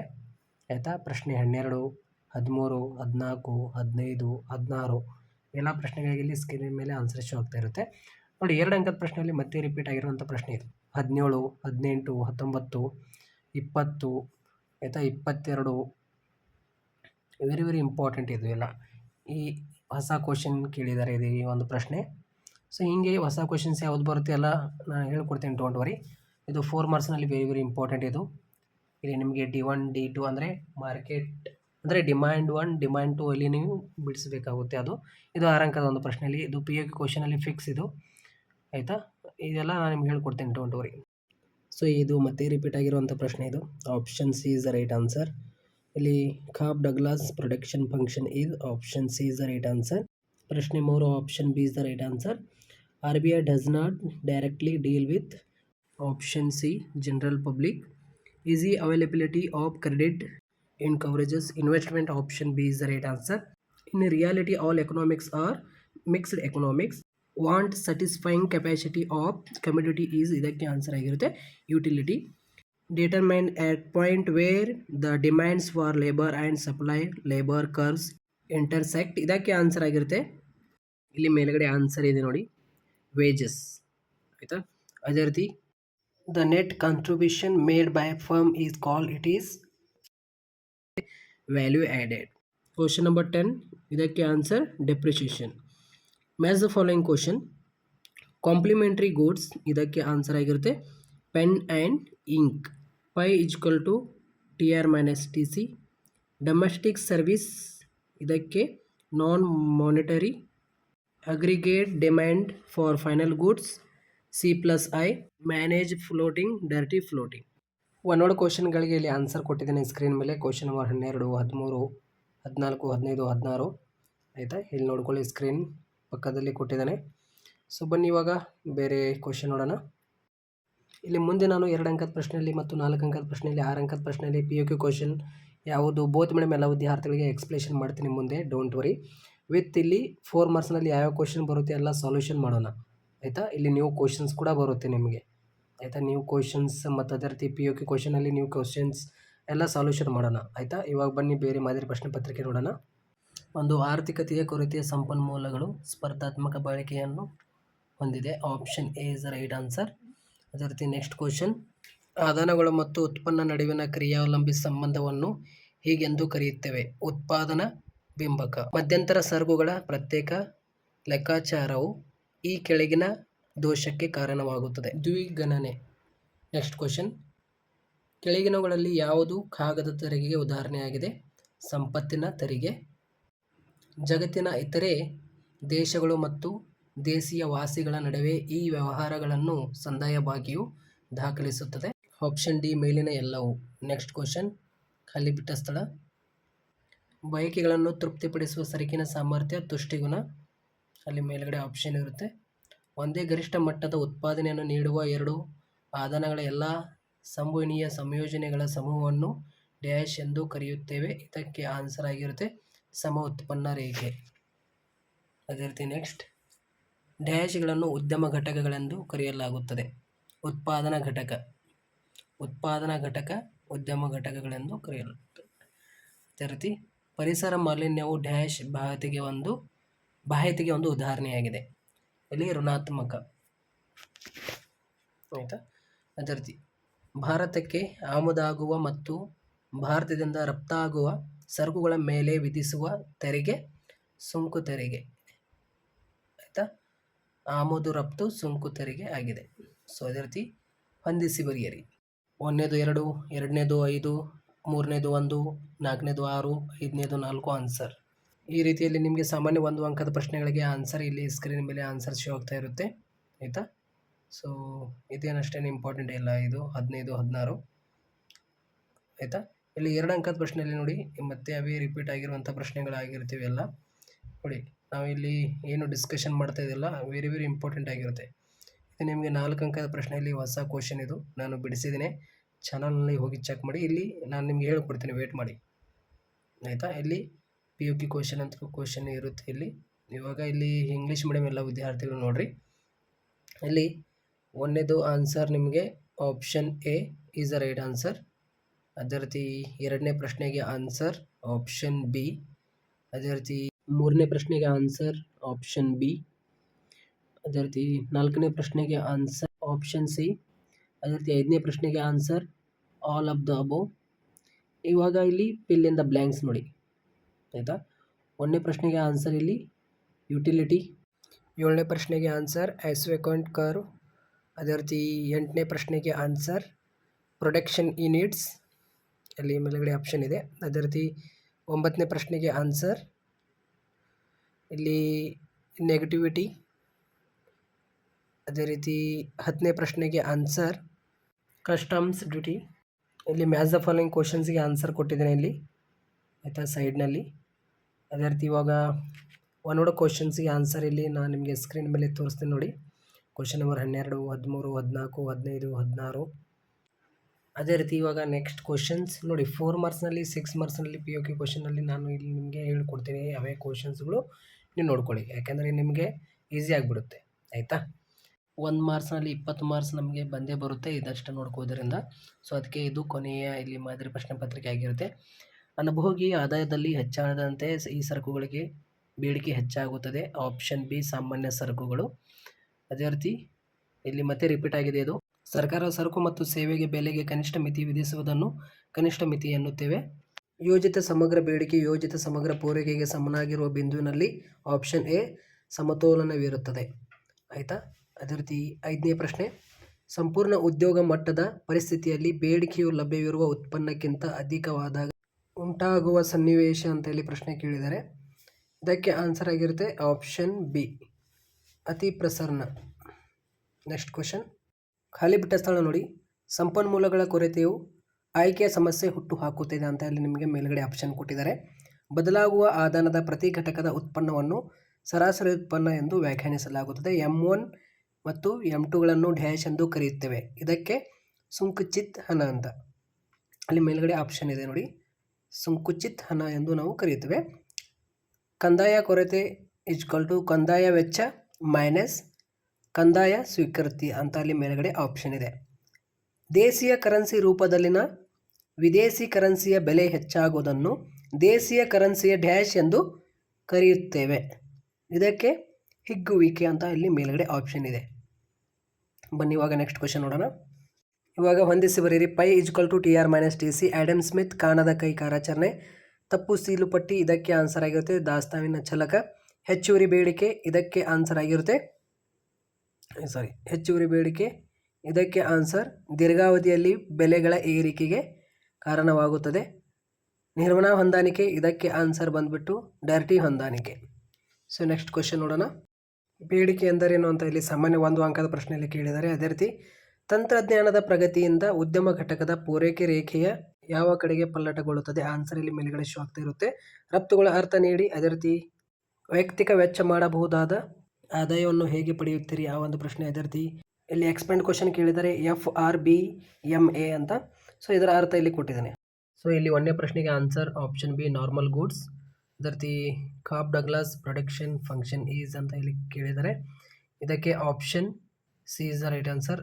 The government impose lower limit on price of goods service is called. ಇದಕ್ಕೆ minimum price. Option A is the right answer. Next question. 4ನೇ ಪ್ರಶ್ನೆಗೆ ಆನ್ಸರ್ ಆಪ್ಷನ್ ಎ. ಅದೇ ರೀತಿ 5ನೇ ಪ್ರಶ್ನೆಗೆ option inflation. Option B is the right answer. ಅದೇ ರೀತಿ ಇಲ್ಲಿ ಪಿಲ್ಲಿಂದ ಬ್ಲ್ಯಾಂಕ್ಸ್ ಕೊಟ್ಟಿದ್ದಾರೆ ನಿಮಗೆ. 6ನೇ ಪ್ರಶ್ನೆಗೆ ಆನ್ಸರ್ ಚಾಯ್ಸ್. 7ನೇ ಪ್ರಶ್ನೆಗೆ ಆನ್ಸರ್ ಎವರೇಜ್ ಪ್ರಾಡಕ್ಟ್. 8ನೇ ಪ್ರಶ್ನೆಗೆ ಆನ್ಸರ್ ನ್ಯಾರೋ ಮನಿ. ಅದೇ ರೀತಿ 9ನೇ ಪ್ರಶ್ನೆಗೆ ಆನ್ಸರ್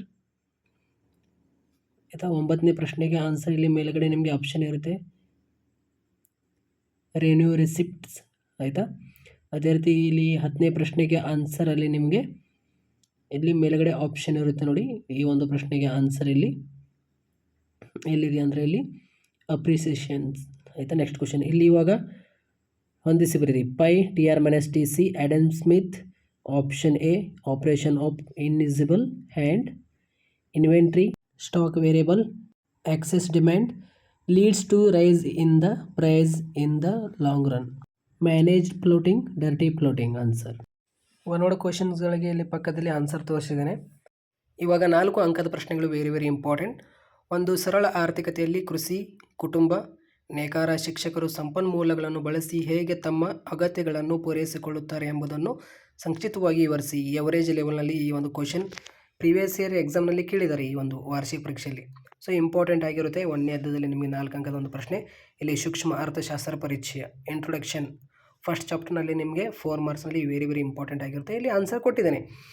ಇಲ್ಲಿ ನೆಕ್ಸ್ಟ್ ಕ್ವಶನ್. ಈ ಒಂದು ಪ್ರಶ್ನೆ ಅತಿ ಹೆಚ್ಚು ರಿಪೀಟ್ ಕೇಳಿರುವಂಥ ಪ್ರಶ್ನೆ. ಒಂದು ಆರ್ಥಿಕತೆಯ 3 ಕೇಂದ್ರೀಯ ಸಮಸ್ಯೆಗಳು ಯಾವುವು? ವಿವರಿಸಿ. ಈ ರೀತಿ ಪ್ರಶ್ನೆ ಕೇಳ್ಬೋದು ನಿಮಗೆ. ವೆರಿ ಇಂಪಾರ್ಟೆಂಟ್ ಆಗಿರುತ್ತೆ ಇದು. ಏನೇನು ಉತ್ಪಾದಿಸಬೇಕು, ಹೇಗೆ ಉತ್ಪಾದಿಸಬೇಕು, ಯಾರಿಗಾಗಿ ಇವು ಸರಕು, ಇವೆಲ್ಲ ಪಾಯಿಂಟ್ಸ್ ನೀವು ಹಾಕಿ ಎಕ್ಸ್ಪ್ಲೇಷನ್ ಮಾಡಬೇಕಾಗುತ್ತೆ ಆಯಿತಾ. ಎಷ್ಟು ಪ್ರಮಾಣದಲ್ಲಿ ಉತ್ಪಾದಿಸಬೇಕು ಇವೆಲ್ಲ ಪಾಯಿಂಟ್ಸ್ಗಳು ಹಾಕಿ ಬರೀಬೇಕು.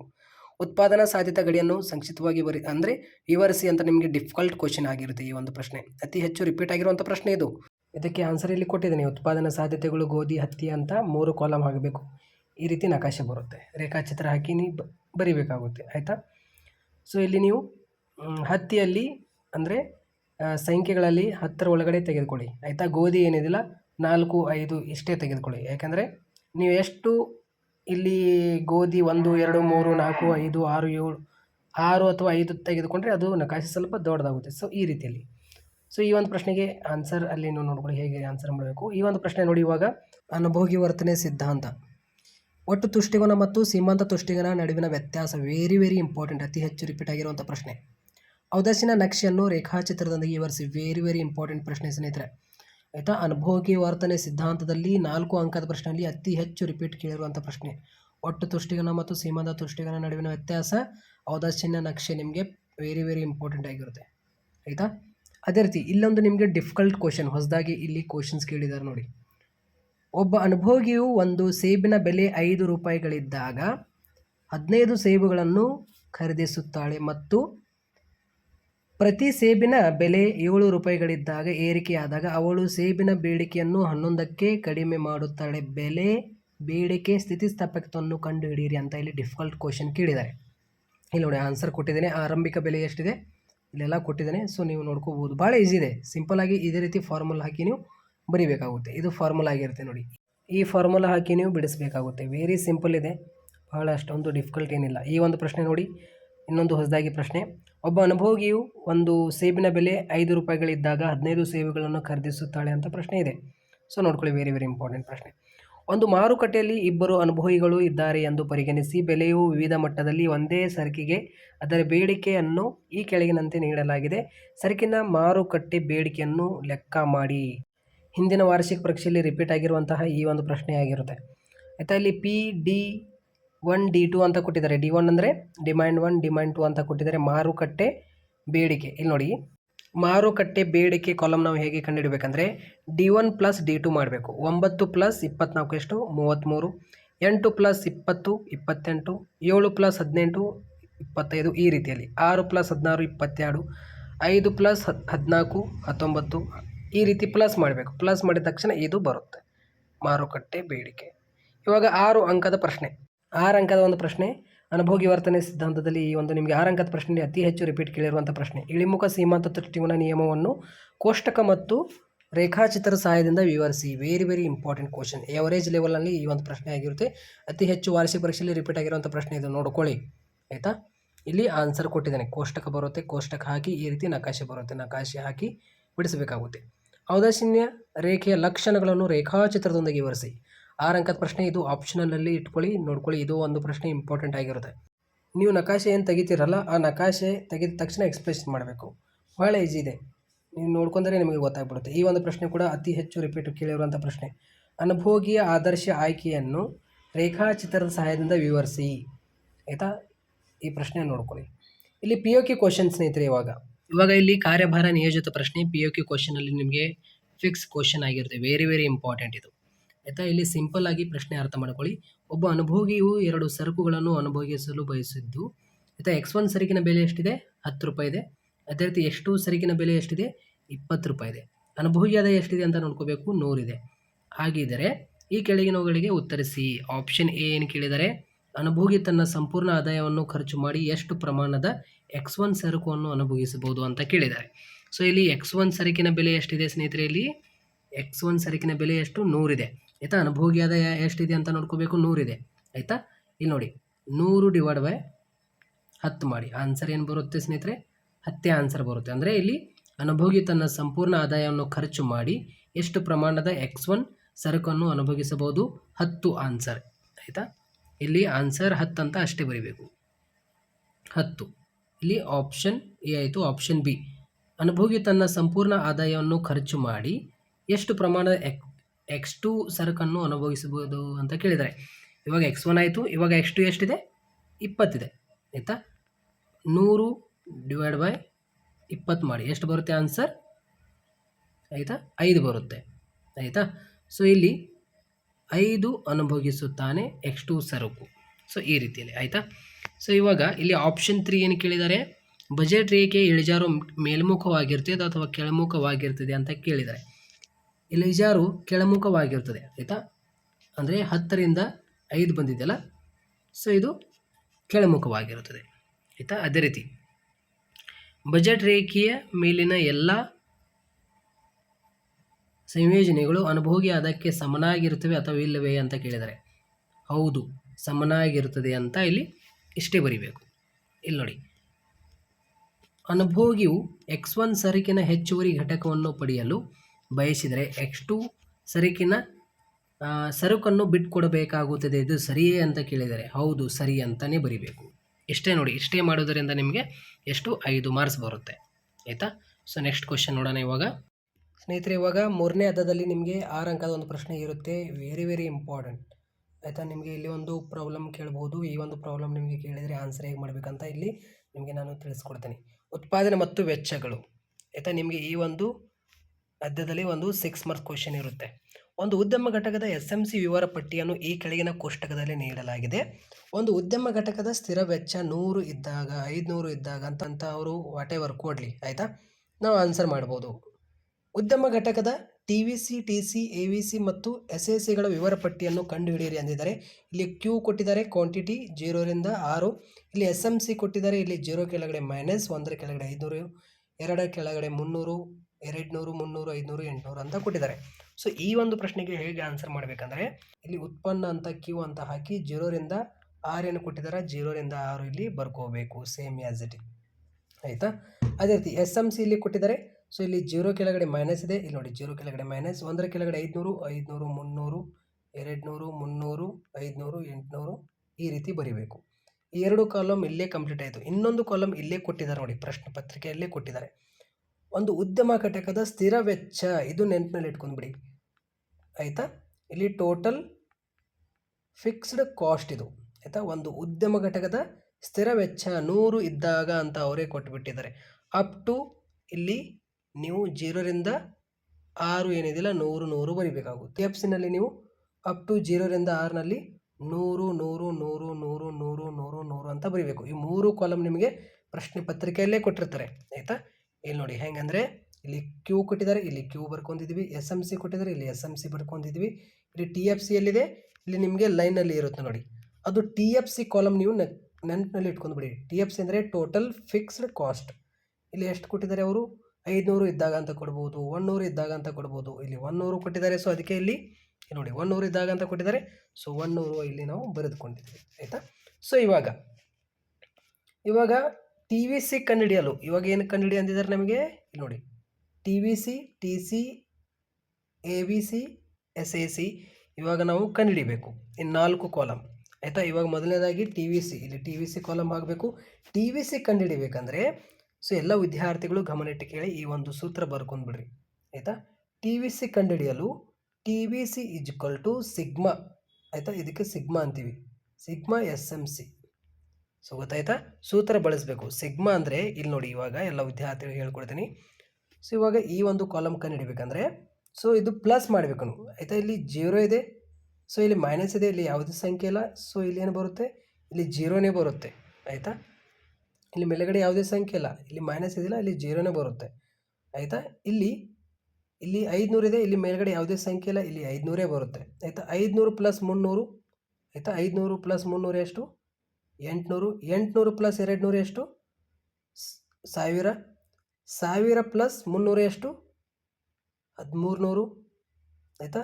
1300 ಪ್ಲಸ್ 500 ಎಷ್ಟು, 1800. 1800 ಪ್ಲಸ್ 800 ಎಷ್ಟು, 2600. ಇಲ್ಲಿ ನೋಡಿ ಸಿಗ್ಮಾ ಅಂದರೆ ಇದೆ, ಇಲ್ಲಿ ನೋಡಿ ಸಿಗ್ಮಾ ಗತಿ ಆಯ್ತಲ್ಲ, ಇದು ಈ ರೀತಿಯಲ್ಲಿ, ಇದಕ್ಕೆ ಸಿಗ್ಮಾ ಎಸ್ ಎಮ್ ಸಿ. ಈ ರೀತಿ ನೀವು ವಾರ್ಷಿಕ ಪರೀಕ್ಷೆಯಲ್ಲಿ ಈ ರೀತಿ ಮಾಡೋಕ್ಕೆ ಹೋಗ್ಬೇಡ್ರಿ, ನಾನು ನಿಮಗೆ ಗೊತ್ತಾಗಬೇಕಂತ ಇಲ್ಲಿ ಹೇಳ್ತಾ ಇದ್ದೇನೆ. ಸೊ ಇಲ್ಲಿ ಮೈನಸ್ ಇದೆ, ಸೊ ಇಲ್ಲಿ ಯಾವುದೇ ಸಂಖ್ಯೆ ಇಲ್ಲ, ಸೊ ಇಲ್ಲಿ 500 ಬರುತ್ತೆ. 500 ಪ್ಲಸ್ 300 800 ಆಯಿತಾ. 800 ಪ್ಲಸ್ 200 1000. 1000 ಪ್ಲಸ್ 300 1300. 1300 ಪ್ಲಸ್ 500 1800. 1800 ಪ್ಲಸ್ 800 ಎಷ್ಟಾಗುತ್ತೆ, 2600 ಆಗುತ್ತೆ. ಇದು ಟಿ ವಿ ಸಿ ಬಂತು ಗೊತ್ತಾಯ್ತಾ.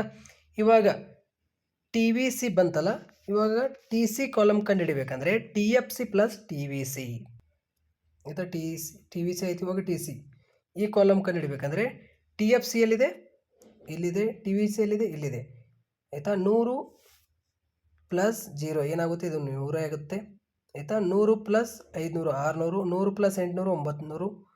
100 ಪ್ಲಸ್ 1100 ಆಯಿತಾ. 100 ಪ್ಲಸ್ 1000 ಎಷ್ಟಾಗುತ್ತೆ, 1100. 100 ಪ್ಲಸ್ 1300 1400. 100 ಪ್ಲಸ್ 1800 1900. 100 ಪ್ಲಸ್ 2600 ಪ್ಲಸ್ ಎಷ್ಟಾಗುತ್ತೆ ಸ್ನೇಹಿತರೆ, 2700. ಟಿ ಸಿ ಕಾಲಮ್ ಕಂಡುಹಿಡಿಬೇಕಂದ್ರೆ ಈ ಕಾಲಮ್ ಕಂಡುಹಿಡಿಬೇಕಂದ್ರೆ ಈ 2 ಪ್ಲಸ್ ಮಾಡಬೇಕು. ಇವಾಗ ಎ ವಿ ಸಿ ಕಾಲಮ್ ನೀವು ಕಂಡುಹಿಡಿಬೇಕಂದ್ರೆ ಈ ಒಂದು ಸೂತ್ರ ನೀವು ಬಳಕೆ ಮಾಡಬೇಕಾಗುತ್ತೆ. ಎ ವಿ ಸಿ ಕಾಲಮ್ ಕಂಡುಹಿಡಿಯಲು T V C divide by ಉತ್ಪನ್ನ ಸೂತ್ರ ಅಂದರೆ ಅದೇ ಕ್ಯೂ. ಟಿ ವಿ ಸಿ ಎಲ್ಲಿದೆ, ಇಲ್ಲಿದೆ ಟಿ ವಿ ಸಿ ಆಯಿತಾ. ಇದು T V C divide by Q ಮಾಡಬೇಕು ಅಂದಾಗ ಇದು ಎ ವಿ ಸಿ ಬರುತ್ತೆ. ಇಲ್ಲಿ 0 ಡಿವೈಡ್ ಬೈ 0, ಇಲ್ಲಿ ಮೈನಸ್ ಬರುತ್ತೆ. 500 ಡಿವೈಡ್ ಬೈ 1, ಇಲ್ಲಿ 500 ಬರುತ್ತೆ. 800 ಡಿವೈಡ್ ಬೈ 2 400. 1000 ಡಿವೈಡ್ ಬೈ 3 ಆಯಿತಾ. ಇಲ್ಲಿ 333.33 ಬರುತ್ತೆ. 1300 ಡಿವೈಡ್ ಬೈ 4, ಇಲ್ಲಿ 325. 1800 ಡಿವೈಡ್ ಬೈ 5 360. 2600 ಡಿವೈಡ್ ಬೈ 6, ಇಲ್ಲಿ 433.33 ಬರುತ್ತೆ. ಇದು ಕಾಲಮ್ ಕಂಡುಹಿಡಿಬೇಕಂದ್ರೆ ಇಲ್ಲಿ T V C divide by Q ಮಾಡಬೇಕು. ಇದು ಡಿವೈಡ್ ಬೈ ಇದು ಮಾಡಬೇಕು. ಇದು ಅಮೌಂಟ್ ಏನಿದಿಲ್ಲ ಇದು ಡಿವೈಡ್ ಬೈ ಮಾಡಿದರೆ ಇದು ಬರುತ್ತೆ. ಅದೇ ರೀತಿ ಎಸ್ ಎ ಸಿ ಈ ಒಂದು ಕಾಲಮ್ ನಾವು ಕಂಡುಹಿಡಿಬೇಕಂದ್ರೆ ಎಸ್ ಎ ಸಿ ಇವಾಗ ಟಿ ವಿ ಸಿ ಆಯಿತು, ಟಿ ಸಿ ಆಯಿತು, ಎ ವಿ ಸಿ ಆಯಿತು. ಇವಾಗ ಕೊನೆಯದಾಗಿ ಎಸ್ ಎ ಸಿ ಕಾಲಮ್ ಕಂಡುಹಿಡಿಬೇಕಂದ್ರೆ T C divide by Q ಮಾಡಬೇಕು. 100 ಡಿವೈಡ್ ಬೈ 0 ಮಾಡಿದಾಗ ಇಲ್ಲಿ 0ನೇ ಬರುತ್ತೆ. 100 ಡಿವೈಡ್ ಬೈ 1 ಮಾಡಿ ಇಲ್ಲಿ 600 ಬರುತ್ತೆ ಆಯಿತಾ. 900 ಡಿವೈಡ್ ಬೈ 2 ಮಾಡಿ ಇಲ್ಲಿ ಎಷ್ಟು ಬರುತ್ತೆ, 450. 1100 ಡಿವೈಡ್ ಬೈ 3 ಮಾಡಿ ಎಷ್ಟು ಬರುತ್ತೆ, 366.67 ಬರುತ್ತೆ. 6 ಬರುತ್ತೆ, ಅದು 67 ಅಂತ ಮಾಡ್ಕೊಳ್ಳಿ ಆಯಿತಾ. 1400 ಡಿವೈಡ್ ಬೈ 4 ಮಾಡಿ 350. 1900 ಡಿವೈಡ್ ಬೈ 5 ಮಾಡಿ ಎಷ್ಟು ಬರುತ್ತೆ, 380 ಆಯಿತಾ. ಅದೇ ರೀತಿ 2700 ಡಿವೈಡ್ ಬೈ 6 ಮಾಡಿ ಎಷ್ಟು ಬರುತ್ತೆ, 450 ಬರುತ್ತೆ. ಸೊ ಗೊತ್ತಾಯ್ತಾ. ಇಲ್ಲಿ ನೋಡಿ ಎಸ್ ಎ ಸಿ ಕಾಲಮ್ ಕಂಡುಹಿಡಬೇಕಂದ್ರೆ T C divide by Q ಮಾಡಬೇಕು. T C divide by Q. T C column ಕಂಡುಹಿಡಬೇಕಂದ್ರೆ T F C plus T V C ಈ 2 ಕಾಲಮ್ ಪ್ಲಸ್ ಮಾಡಿದರೆ ಇದು ಕಾಲಮ್ ಬರುತ್ತೆ. ಈ ಕಾಲಮ್ ಕಂಡುಹಿಡಬೇಕಂದ್ರೆ T V C divide by Q ಮಾಡಿದರೆ ಈ ಕಾಲಮ್ ಬರುತ್ತೆ. ಎಸ್ ಎ ಸಿ ಕಾಲಮ್ ಕಂಡುಹಿಡಬೇಕಂದ್ರೆ T C divide by Q ಮಾಡಿದರೆ ಈ ಕಾಲಮ್ ಬರುತ್ತೆ. ಅದೇ ರೀತಿ ಇಲ್ಲಿ ಇದು ಟಿ ವಿ ಸಿ ಕಂಡುಹಿಡಬೇಕಂದ್ರೆ ಇಲ್ಲಿ ಸಿಗ್ಮಾ ಆಯಿತಾ, ಇದು ಪ್ಲಸ್ ಮಾಡಿದರೆ ಈ ಕಾಲಮ್ ಬರುತ್ತೆ. ಸೊ ಗೊತ್ತಾಯ್ತಾ, ಈ ರೀತಿಯಲ್ಲಿ ಈ ಒಂದು ಪ್ರಶ್ನೆ ವೆರಿ ವೆರಿ ಇಂಪಾರ್ಟೆಂಟ್ ಸ್ನೇಹಿತರೆ. ನಿಮಗೆ ನೋಡಿ, ಈ ಎರಡೂ ಪ್ರಶ್ನೆಗೆ ಆನ್ಸರ್ ನಾನು ಸಪ್ರೇಟಾಗಿ ಒಂದು ವಿಡಿಯೋ ಮಾಡಿದ್ದೇನೆ. ಎಲ್ಲ ವಿದ್ಯಾರ್ಥಿಗಳು ನೋಡ್ಕೋಬೋದು, ಚಾನಲಲ್ಲಿ ಹೋಗಿ ಚೆಕ್ ಮಾಡಿ. ಬೋತ್ ಮೀಡಿಯಮ್ ಎಲ್ಲ ವಿದ್ಯಾರ್ಥಿಗಳಿಗೆ ಈ ಒಂದು ಪ್ರಶ್ನೆಗೆ ಹೇಗೆ ಆನ್ಸರ್ ಮಾಡಬೇಕಂತ ಹೇಳ್ಕೊಟ್ಟಿದ್ದೇನೆ, ಹೋಗಿ ನೋಡ್ಕೊಳ್ಳಿ ಆಯಿತಾ. ಚಾನಲ್ ಹೋಗಿ ಚೆಕ್ ಮಾಡಿ.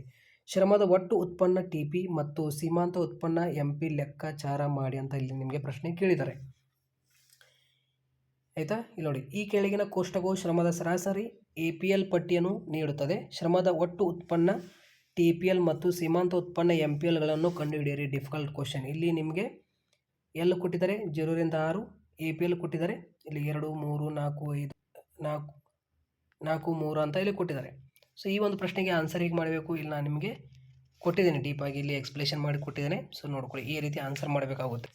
ಅದೇ ರೀತಿ ಇದೊಂದು 6 ಅಂಕದ ಒಂದು ಪ್ರಶ್ನೆಯಲ್ಲಿ ನೋಡ್ಕೊಳ್ಳಿ, ವೆರಿ ವೆರಿ ಇಂಪಾರ್ಟೆಂಟ್. ಒಟ್ಟು ಉತ್ಪನ್ನ ಟಿ ಪಿ, ಸರಾಸರಿ ಉತ್ಪನ್ನ ಮತ್ತು ಸೀಮಾಂತ ಉತ್ಪನ್ನಗಳ ರೇಖಾ ಆಕಾರಗಳನ್ನು ವಿವರಿಸಿ ಅಂತ ಕ್ಯಾಶುವಲ್ ಆಗಿ ನೋಡ್ಕೊಳ್ಳಿ, ನಿಮಗೆ ಇಂಪಾರ್ಟೆಂಟ್ ಆಗಿರುತ್ತೆ ಈ ಒಂದು ಪ್ರಶ್ನೆ. ಈ ಒಂದು ಪ್ರಶ್ನೆಗೆ ಆನ್ಸರ್ ಇಲ್ಲಿ ಕೊಟ್ಟಿದ್ದೇನೆ ಆಯಿತಾ. ಸೊ ಇಲ್ಲಿ ನಿಮಗೆ ಪಿ ಯು ಕ್ಯೂ ಕ್ವಶನ್, ಕಾರ್ಯಭಾರ ನಿಯೋಜಿತ ಪ್ರಶ್ನೆ ಇಲ್ಲಿ ನಿಮಗೆ ಈ ಒಂದು ಅಧ್ಯಾಯದಲ್ಲಿ ವೆರಿ ವೆರಿ ಇಂಪಾರ್ಟೆಂಟ್ ಆಗಿರುತ್ತೆ ಈ ಒಂದು ಪ್ರಶ್ನೆ ನಿಮಗೆ. ಇವಾಗ 4ನೇ ಅಧ್ಯಾಯ ಪರಿಪೂರ್ಣ ಪೈಪೋಟಿ ಮಾರುಕಟ್ಟೆಯಲ್ಲಿ ಉದ್ಯಮ ಘಟಕದ ಸಿದ್ಧಾಂತ. ಈ ಒಂದು ಅಧ್ಯಾಯದಲ್ಲಿ ನಿಮಗೆ 4 ಅಂಕದ ಒಂದು ಪ್ರಶ್ನೆ, ವೆರಿ ವೆರಿ ಇಂಪಾರ್ಟೆಂಟ್ ಈ ಒಂದು ಪ್ರಶ್ನೆ. ಪರಿಪೂರ್ಣ ಪೈಪೋಟಿ ಮಾರುಕಟ್ಟೆಯ ಲಕ್ಷಣಗಳನ್ನು ವಿವರಿಸಿ, ವೆರಿ ವೆರಿ ಇಂಪಾರ್ಟೆಂಟ್ ನೋಡ್ಕೊಳ್ಳಿ. ಇಲ್ಲಿ ಪಾಯಿಂಟ್ಸ್ಗಳು ಬರುತ್ತೆ, ಪಾಯಿಂಟ್ಸ್ಗಳು ಹಾಕಿ ಇಲ್ಲಿ ನೀವು ಬರೀಬೇಕಾಗಿರುತ್ತೆ. ಪರಿಪೂರ್ಣ ಪೈಪೋಟಿಯಲ್ಲಿ ಉದ್ಯಮ ಘಟಕದ ಲಾಭ ಗರಿಷ್ಠಗೊಳಿಸುವಿಕೆ 3ನೆಯ ಷರತ್ತನ್ನು ರೇಖಾಚಿತ್ರಗಳ ಸಹಾಯದಿಂದ ವಿವರಿಸಿ. Very very important. ಇದು ಅತಿ ಹೆಚ್ಚು ರಿಪೀಟ್ ಆಗಿರುವಂಥ ಪ್ರಶ್ನೆ ಇದು ಅಂತ ನಿಮಗೆ ಕೇಳ್ಬೋದು, ವೆರಿ ವೆರಿ ಇಂಪಾರ್ಟೆಂಟ್ ಆಗಿರುತ್ತೆ. ಇಲ್ಲಿ ಆನ್ಸರ್ ಕೊಟ್ಟಿದ್ದೇನೆ, ಎಲ್ಲ ವಿದ್ಯಾರ್ಥಿಗಳು ನೋಡ್ಕೊಳ್ಳಿ. ಅದೇ ರೀತಿ ಇಲ್ಲಿ ನೋಡಿ, ಈ ಕೆಳಗಿನ ಕೋಷ್ಟಕವು ಒಂದು ಪರಿಪೂರ್ಣ ಪೈಪೋಟಿ ಉದ್ಯಮ ಘಟಕದ ಒಟ್ಟು ಆದಾಯ ಮತ್ತು ಒಟ್ಟು ವೆಚ್ಚದ ಪಟ್ಟಿಯನ್ನು ತೋರಿಸುತ್ತದೆ. ಪ್ರತಿ ಉತ್ಪನ್ನ ಹಂತದ ಲಾಭವನ್ನು ಲೆಕ್ಕ ಮಾಡಿ ಮತ್ತು ಸರಕಿನ ಮಾರುಕಟ್ಟೆ ಬೆಲೆಯನ್ನು ನಿರ್ದೇಶಿಸಿ ಅಂತ ಇಲ್ಲಿ ನಿಮಗೆ ಒಂದು ಪ್ರಶ್ನೆ ಕೇಳಿದ್ದಾರೆ 4 ಅಂಕದ ಪ್ರಶ್ನೆಯಲ್ಲಿ. ಈ ಒಂದು ಪ್ರಶ್ನೆಗೆ ಆನ್ಸರ್ ಹೇಗೆ ಮಾಡಬೇಕಂದ್ರೆ ವೆರಿ ಸಿಂಪಲ್, ಬಹಳ ಈಸಿ ಇದೆ. ಇಲ್ಲಿ ನೋಡಿ, ಇಲ್ಲಿ T R minus T C ಆಯಿತಾ, T R minus T C ಮಾಡಿದರೆ ನಮಗೇನು ಬರುತ್ತೆ, ಪೈ ಬರುತ್ತೆ. ಇಲ್ಲಿ ನಮ್ಮದು ಒಟ್ಟು ಆದಾಯ ಏನೂ ಆಗಿಲ್ಲ ಆಯಿತಾ, ಒಟ್ಟು ವೆಚ್ಚನೇ ಆಗಿದೆ. ಸೊ 0 ಒಳಗೆ 5 ಮೈನಸ್ ಮಾಡಿ, ಇಲ್ಲಿ 5 ಮೈನಸ್ ತೋರಿಸುತ್ತೆ ಕ್ಯಾಲ್ಕುಲೇಟರ್ನಲ್ಲಿ, ಇಲ್ಲಿ 5 ಮೈನಸ್ ತೋರಿಸ್ಬೇಕು. ಅದೇ ರೀತಿ ಇಲ್ಲಿ ಒಟ್ಟು ಆದಾಯ ನಮ್ಮದು 5 ಇದೆ, ಒಟ್ಟು ವೆಚ್ಚನೇ ಹೆಚ್ಚಾಗಿದೆ 7 ಆಗಿದೆ. ಸೊ 5ಕ್ಕಿಂತ ವೆಚ್ಚನೇ ಹೆಚ್ಚಾಗಿದೆ. ಸೊ 5ರೊಳಗೆ 7 ಮೈನಸ್ ಮಾಡಿ, ಇಲ್ಲಿ -2 ಬರುತ್ತೆ ಆಯಿತಾ. ಅದೇ ರೀತಿ ಇಲ್ಲಿ 10 ಇದೆ, ಇಲ್ಲಿ 10 ಇದೆ, ಅಂದರೆ ಒಟ್ಟು ಆದಾಯ ಒಟ್ಟು ವೆಚ್ಚ ಸಮ ಇದೆ. ಸೊ ಇಲ್ಲಿ 0. ಅದೇ ರೀತಿ ಇಲ್ಲಿ 15, ಒಟ್ಟು ವೆಚ್ಚ ಕಡಿಮೆ ಇದೆ, ಒಟ್ಟು ಆದಾಯ ಹೆಚ್ಚಿದೆ. 15ರೊಳಗೆ 12 ಮೈನಸ್ ಮಾಡಿ, ಇಲ್ಲಿ 3 ಅಷ್ಟೇ ಬರುತ್ತೆ, ಪ್ಲಸ್ ಅಂತ ಹಾಕಕ್ಕೆ ಹೋಗಬೇಡ್ರಿ ಚಿಹ್ನೆ, ಓನ್ಲಿ ಮೈನಸ್ ಅಷ್ಟೇ ತೋರಿಸ್ಬೇಕು ಈ ರೀತಿ ಆಯಿತಾ. ಅದೇ ರೀತಿ 20ರೊಳಗೆ 15 ಮೈನಸ್ ಮಾಡಿ, ಇಲ್ಲಿ 5 ಬರುತ್ತೆ. ಇಲ್ಲಿ 25ರೊಳಗೆ 23 ಮೈನಸ್ ಮಾಡಿ, ಇಲ್ಲಿ 2 ಬರುತ್ತೆ. 30ರೊಳಗೆ 3 ಮೈನಸ್ ಮಾಡಿ, ಅಂದರೆ ಒಟ್ಟು ಆದಾಯ ನಮ್ಮದು ಕಡಿಮೆ ಇದೆ, ಒಟ್ಟು ಆದಾಯ ಹೆಚ್ಚಿದೆ, ಇಲ್ಲಿ -3 ತೋರಿಸ್ಬೇಕು ಆಯಿತಾ. ಅದೇ ರೀತಿ ಒಟ್ಟು ಆದಾಯ ನಮ್ಮದು ಕಡಿಮೆ ಇದೆ, ಒಟ್ಟು ವೆಚ್ಚ ಹೆಚ್ಚಿದೆ, ಇಲ್ಲಿ -5 ತೋರಿಸ್ಬೇಕು. ಸೊ ಗೊತ್ತಾಯ್ತಾ. ಇಲ್ಲಿ ಮಾರುಕಟ್ಟೆ ಬೆಲೆ ಕಾಲಮ್ ಕಂಡುಹಿಡಬೇಕಂದ್ರೆ T R divide by Q ಮಾಡಬೇಕು. ಟಿ ಆರ್ ಇಲ್ಲಿದೆ, ಇಲ್ಲಿದೆ ಆಯಿತಾ, ಡಿವೈಡ್ ಬೈ ಕ್ಯೂ ಇಲ್ಲಿದೆ. ಈ ಕಾಲಮ್ ಕಂಡುಹಿಡಬೇಕಂದ್ರೆ T R divide by Q ಮಾಡಬೇಕು. ಸೊ ಇಲ್ಲಿ ನೋಡಿ, ಇವಾಗ ಇಲ್ಲಿ 0 ಡಿವೈಡ್ ಬೈ 0 ಮಾಡಿದರೆ ಇದು ಮೈನಸ್ಸೇ ಬರುತ್ತೆ, ಏನೂ ಬರಲ್ಲ. ಸೊ ಇಲ್ಲಿ 5 ಡಿವೈಡ್ ಬೈ 1 ಮಾಡಿ 5 ಬರುತ್ತೆ. 10 ಡಿವೈಡ್ ಬೈ 2 ಮಾಡಿ 5 ಬರುತ್ತೆ. 15 ಡಿವೈಡ್ ಬೈ 3 ಮಾಡಿ 5 ಬರುತ್ತೆ. 20 ಡಿವೈಡ್ ಬೈ 4 ಮಾಡಿ, ಇಲ್ಲಿ 5 ಬರುತ್ತೆ. 25 ಡಿವೈಡ್ ಬೈ 5 ಮಾಡಿ, ಇಲ್ಲಿ 5 ಬರುತ್ತೆ. 30 ಡಿವೈಡ್ ಬೈ 6 ಮಾಡಿ, ಇಲ್ಲಿ 5 ಬರುತ್ತೆ. 35 ಡಿವೈಡ್ ಬೈ 7 ಮಾಡಿ, ಇಲ್ಲಿ 5 ಬರುತ್ತೆ ಆನ್ಸರ್. ಸೊ ಗೊತ್ತಾಯ್ತಾ, ಈ ರೀತಿಯಲ್ಲಿ. ಸೊ ನೆಕ್ಸ್ಟ್ ಕ್ವಶನ್ ನೋಡೋಣ. ಇವಾಗ ಈ ಒಂದು ಪ್ರಶ್ನೆ ಕೂಡ ನೋಡ್ಕೊಳ್ಳಿ, ವೆರಿ ವೆರಿ ಇಂಪಾರ್ಟೆಂಟ್. ಉದ್ಯಮ ಘಟಕದ ಪೂರೈಕೆ ರೇಖೆಯ ನಿರ್ಧಾರಕಗಳನ್ನು ಹೆಸರಿಸಿ. ಇದು ನಿಮಗೆ 2 ಪಾಯಿಂಟ್ಸ್ ನೀವು ಹಾಕಿ ಬರೀಬೇಕಾಗಿರುತ್ತೆ ಆಯಿತಾ. ಇವಾಗ ಕೊನೆಯ ಅಧ್ಯಾಯ, ಇಲ್ಲಿ ನಿಮಗೆ ಪಾರ್ಟ್ 1ನಲ್ಲಿನ ಮಾರುಕಟ್ಟೆ ಸಮತೋಲನ. ಈ ಒಂದು ಅಧ್ಯಾಯದಲ್ಲಿ ನಿಮಗೆ ಒಂದು ಪ್ರಶ್ನೆ ವೆರಿ ವೆರಿ ಇಂಪಾರ್ಟೆಂಟ್, 4 ಅಂಕದ ಪ್ರಶ್ನೆಯಲ್ಲಿ ಬೇಡಿಕೆ ಮತ್ತು ಪೂರೈಕೆಯ ಏಕಕಾಲಕ ಪಲ್ಲಟಗಳಿಂದ ಸಮತೋಲನದ ಮೇಲಿನ ಪರಿಣಾಮವನ್ನು ತೋರಿಸುವ ಕೋಷ್ಟಕವನ್ನು ಬರೀರಿ. ವೆರಿ ವೆರಿ ಇಂಪಾರ್ಟೆಂಟ್ ಸ್ನೇಹಿತರೆ, ಈ ಒಂದು ಪ್ರಶ್ನೆ ನಿಮಗೆ ಅತಿ ಹೆಚ್ಚು ವಾರ್ಷಿಕ ಪರೀಕ್ಷೆಯಲ್ಲಿ ರಿಪೀಟ್ ಆಗಿರುವಂಥ ಪ್ರಶ್ನೆ ಇದು.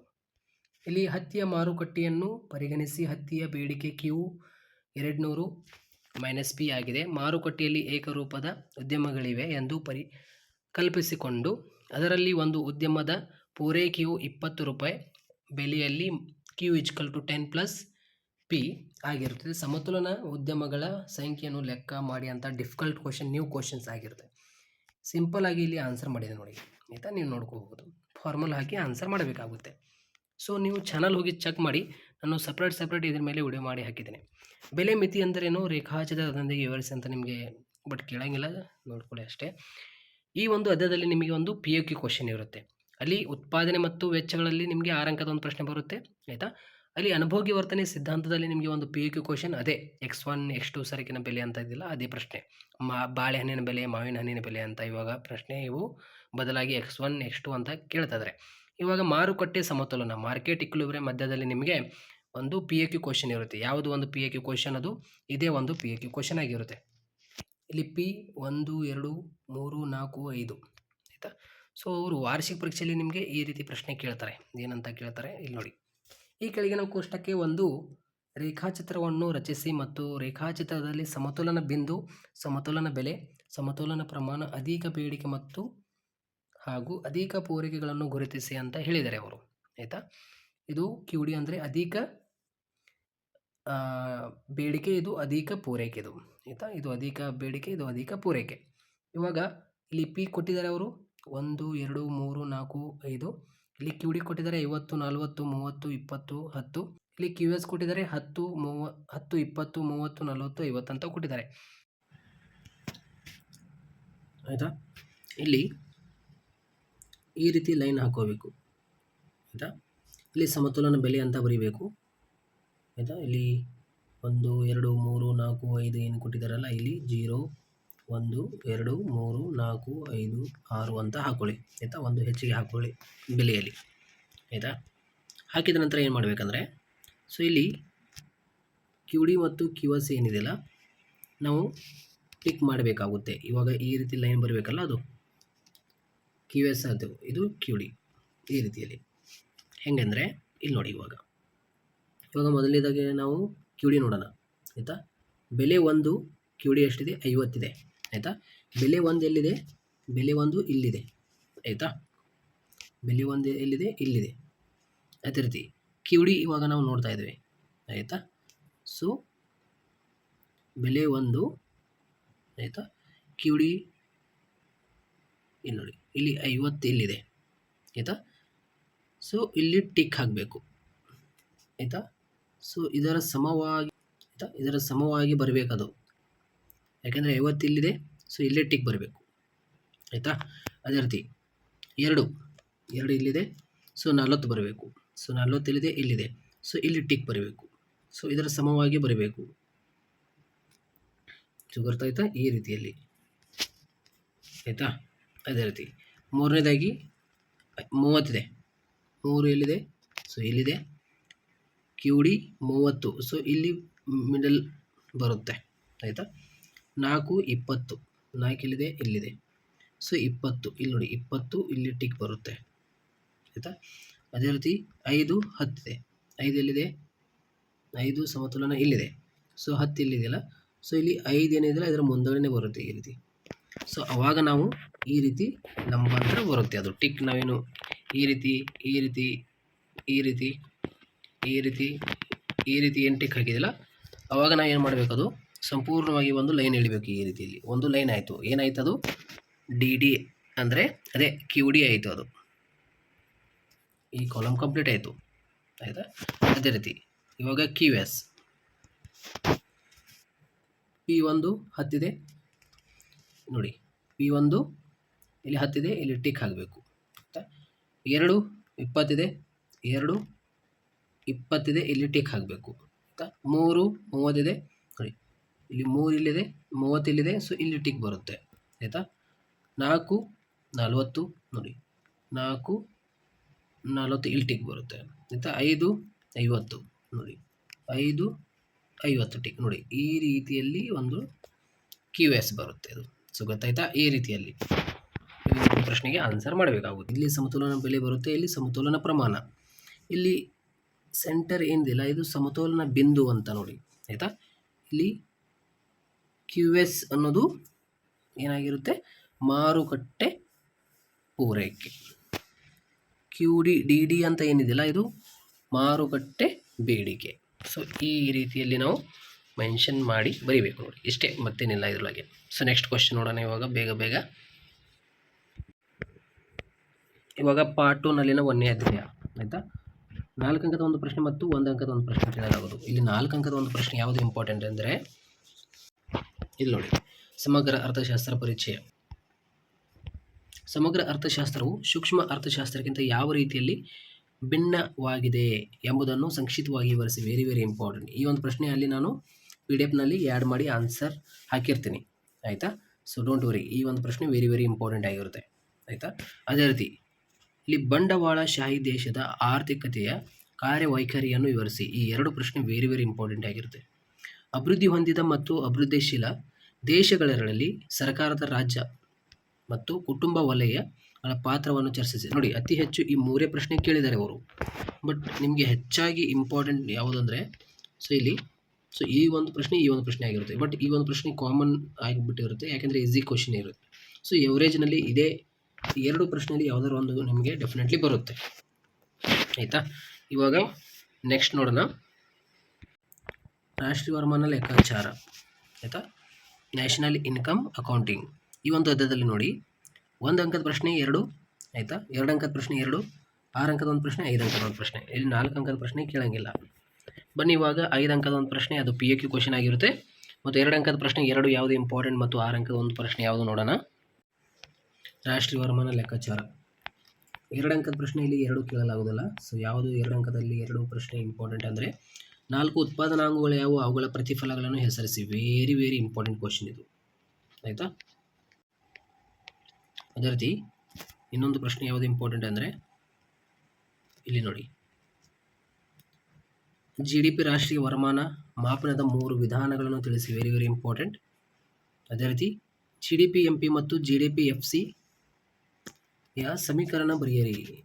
ವೆರಿ ಇಂಪಾರ್ಟೆಂಟ್ 2 ಅಂಕದ ಪ್ರಶ್ನೆಯಲ್ಲಿ ಆಯಿತಾ. ಮತ್ತು ಅದೇ ರೀತಿ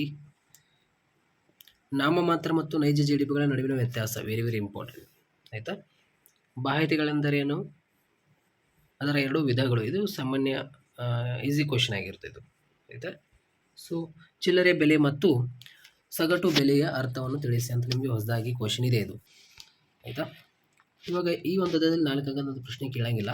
ಈ ಒಂದು ಅಧ್ಯಾಯದಲ್ಲಿ ನಿಮಗೆ 6 ಅಂಕದ ಒಂದು ಪ್ರಶ್ನೆ ಕೇಳ್ತಾರೆ. ಯಾವುದು ಈ ಒಂದು ಅಧ್ಯಾಯದಲ್ಲಿ 6 ಅಂಕದ ಪ್ರಶ್ನೆ ಇಂಪಾರ್ಟೆಂಟ್ ಅಂದರೆ ನೋಡಿ, ಸಮಗ್ರ ಆರ್ಥಿಕ ಅನನ್ಯತೆಗಳನ್ನು ವಿವರಿಸಿ. ವೆರಿ ಇಂಪಾರ್ಟೆಂಟ್ ಕ್ವಶನ್ ಆಗಿರುತ್ತೆ.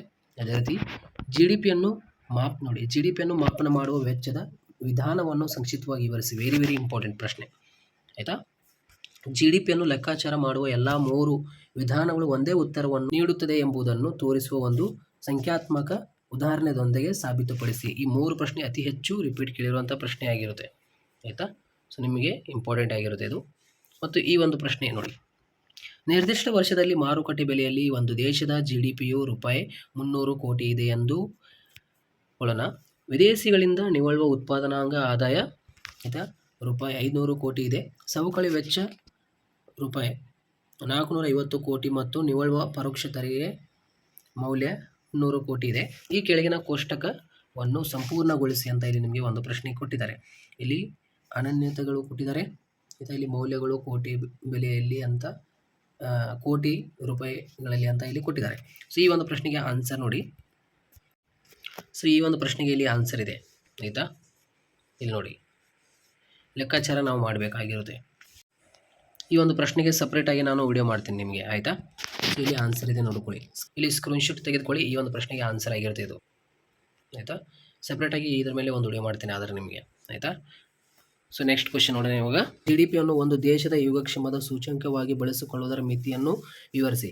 ಇದು ನೋಡಿ ಈಸಿ ಕ್ವಶನ್. ಇದು ಕೂಡ ಸಾಕಷ್ಟು ಬಾರಿ ವಾರ್ಷಿಕ ಪರೀಕ್ಷೆಯಲ್ಲಿ ಕೇಳಿದ್ದಾರೆ. ಬಟ್ ನಿಮಗೆ ಈ ಒಂದು ಪ್ರಶ್ನೆ ಅಷ್ಟೊಂದು ಇಂಪಾರ್ಟೆಂಟ್ ಏನಿಲ್ಲ, ನಿಮಗೆ ಇದೇ ಒಂದು ಪ್ರಶ್ನೆ ಆಯಿತಾ.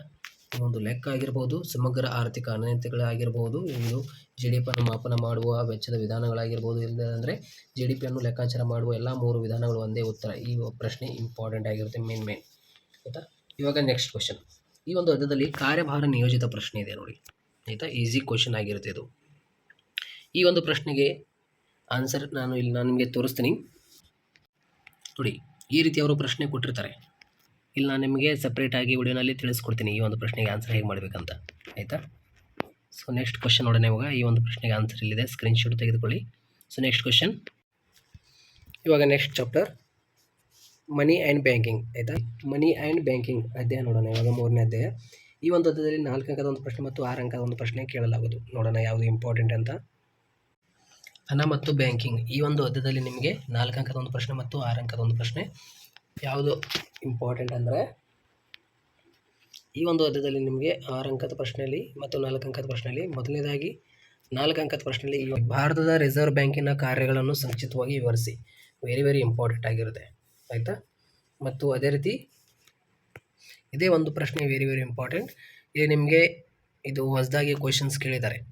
ಹಣವು ಲೆಕ್ಕದ ಅತ್ಯಂತ ಅನುಕೂಲಕರ ಘಟಕವಾಗಿ ಕಾರ್ಯನಿರ್ವಹಿಸುತ್ತದೆ. ಈ ಹೇಳಿಕೆಯನ್ನು ಉದಾಹರಣೆದೊಂದಿಗೆ ವಿವರಿಸಿ ಅಂತ ಈ ಒಂದು ಪ್ರಶ್ನೆ ವೆರಿ ಇಂಪಾರ್ಟೆಂಟ್ ಆಗಿರುತ್ತೆ, ಆಯಿತಾ.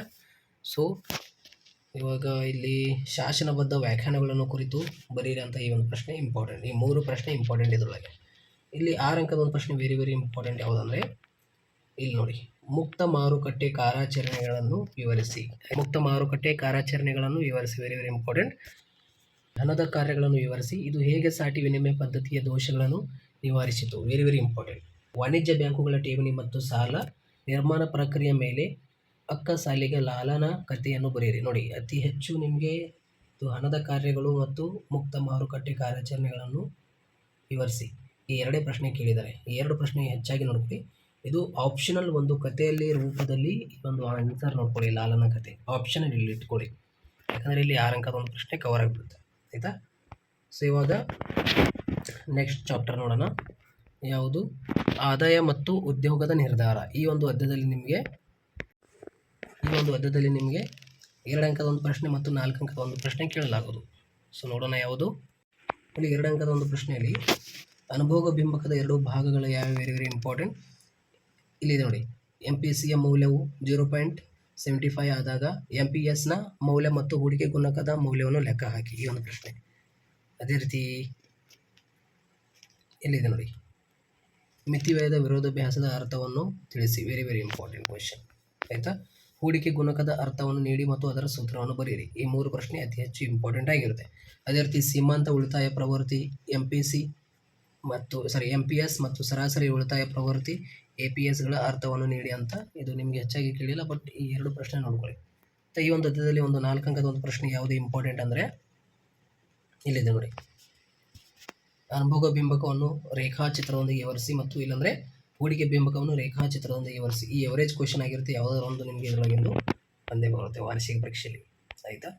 ಸೊ ಇವಾಗ ನೆಕ್ಸ್ಟ್ ನೋಡೋಣ ಚಾಪ್ಟರ್ ಸರ್ಕಾರದ ಮುಂಗಡ ಪತ್ರ ಮತ್ತು ಆರ್ಥಿಕತೆ. ಈ ಒಂದು ಅಧ್ಯಾಯದಲ್ಲಿ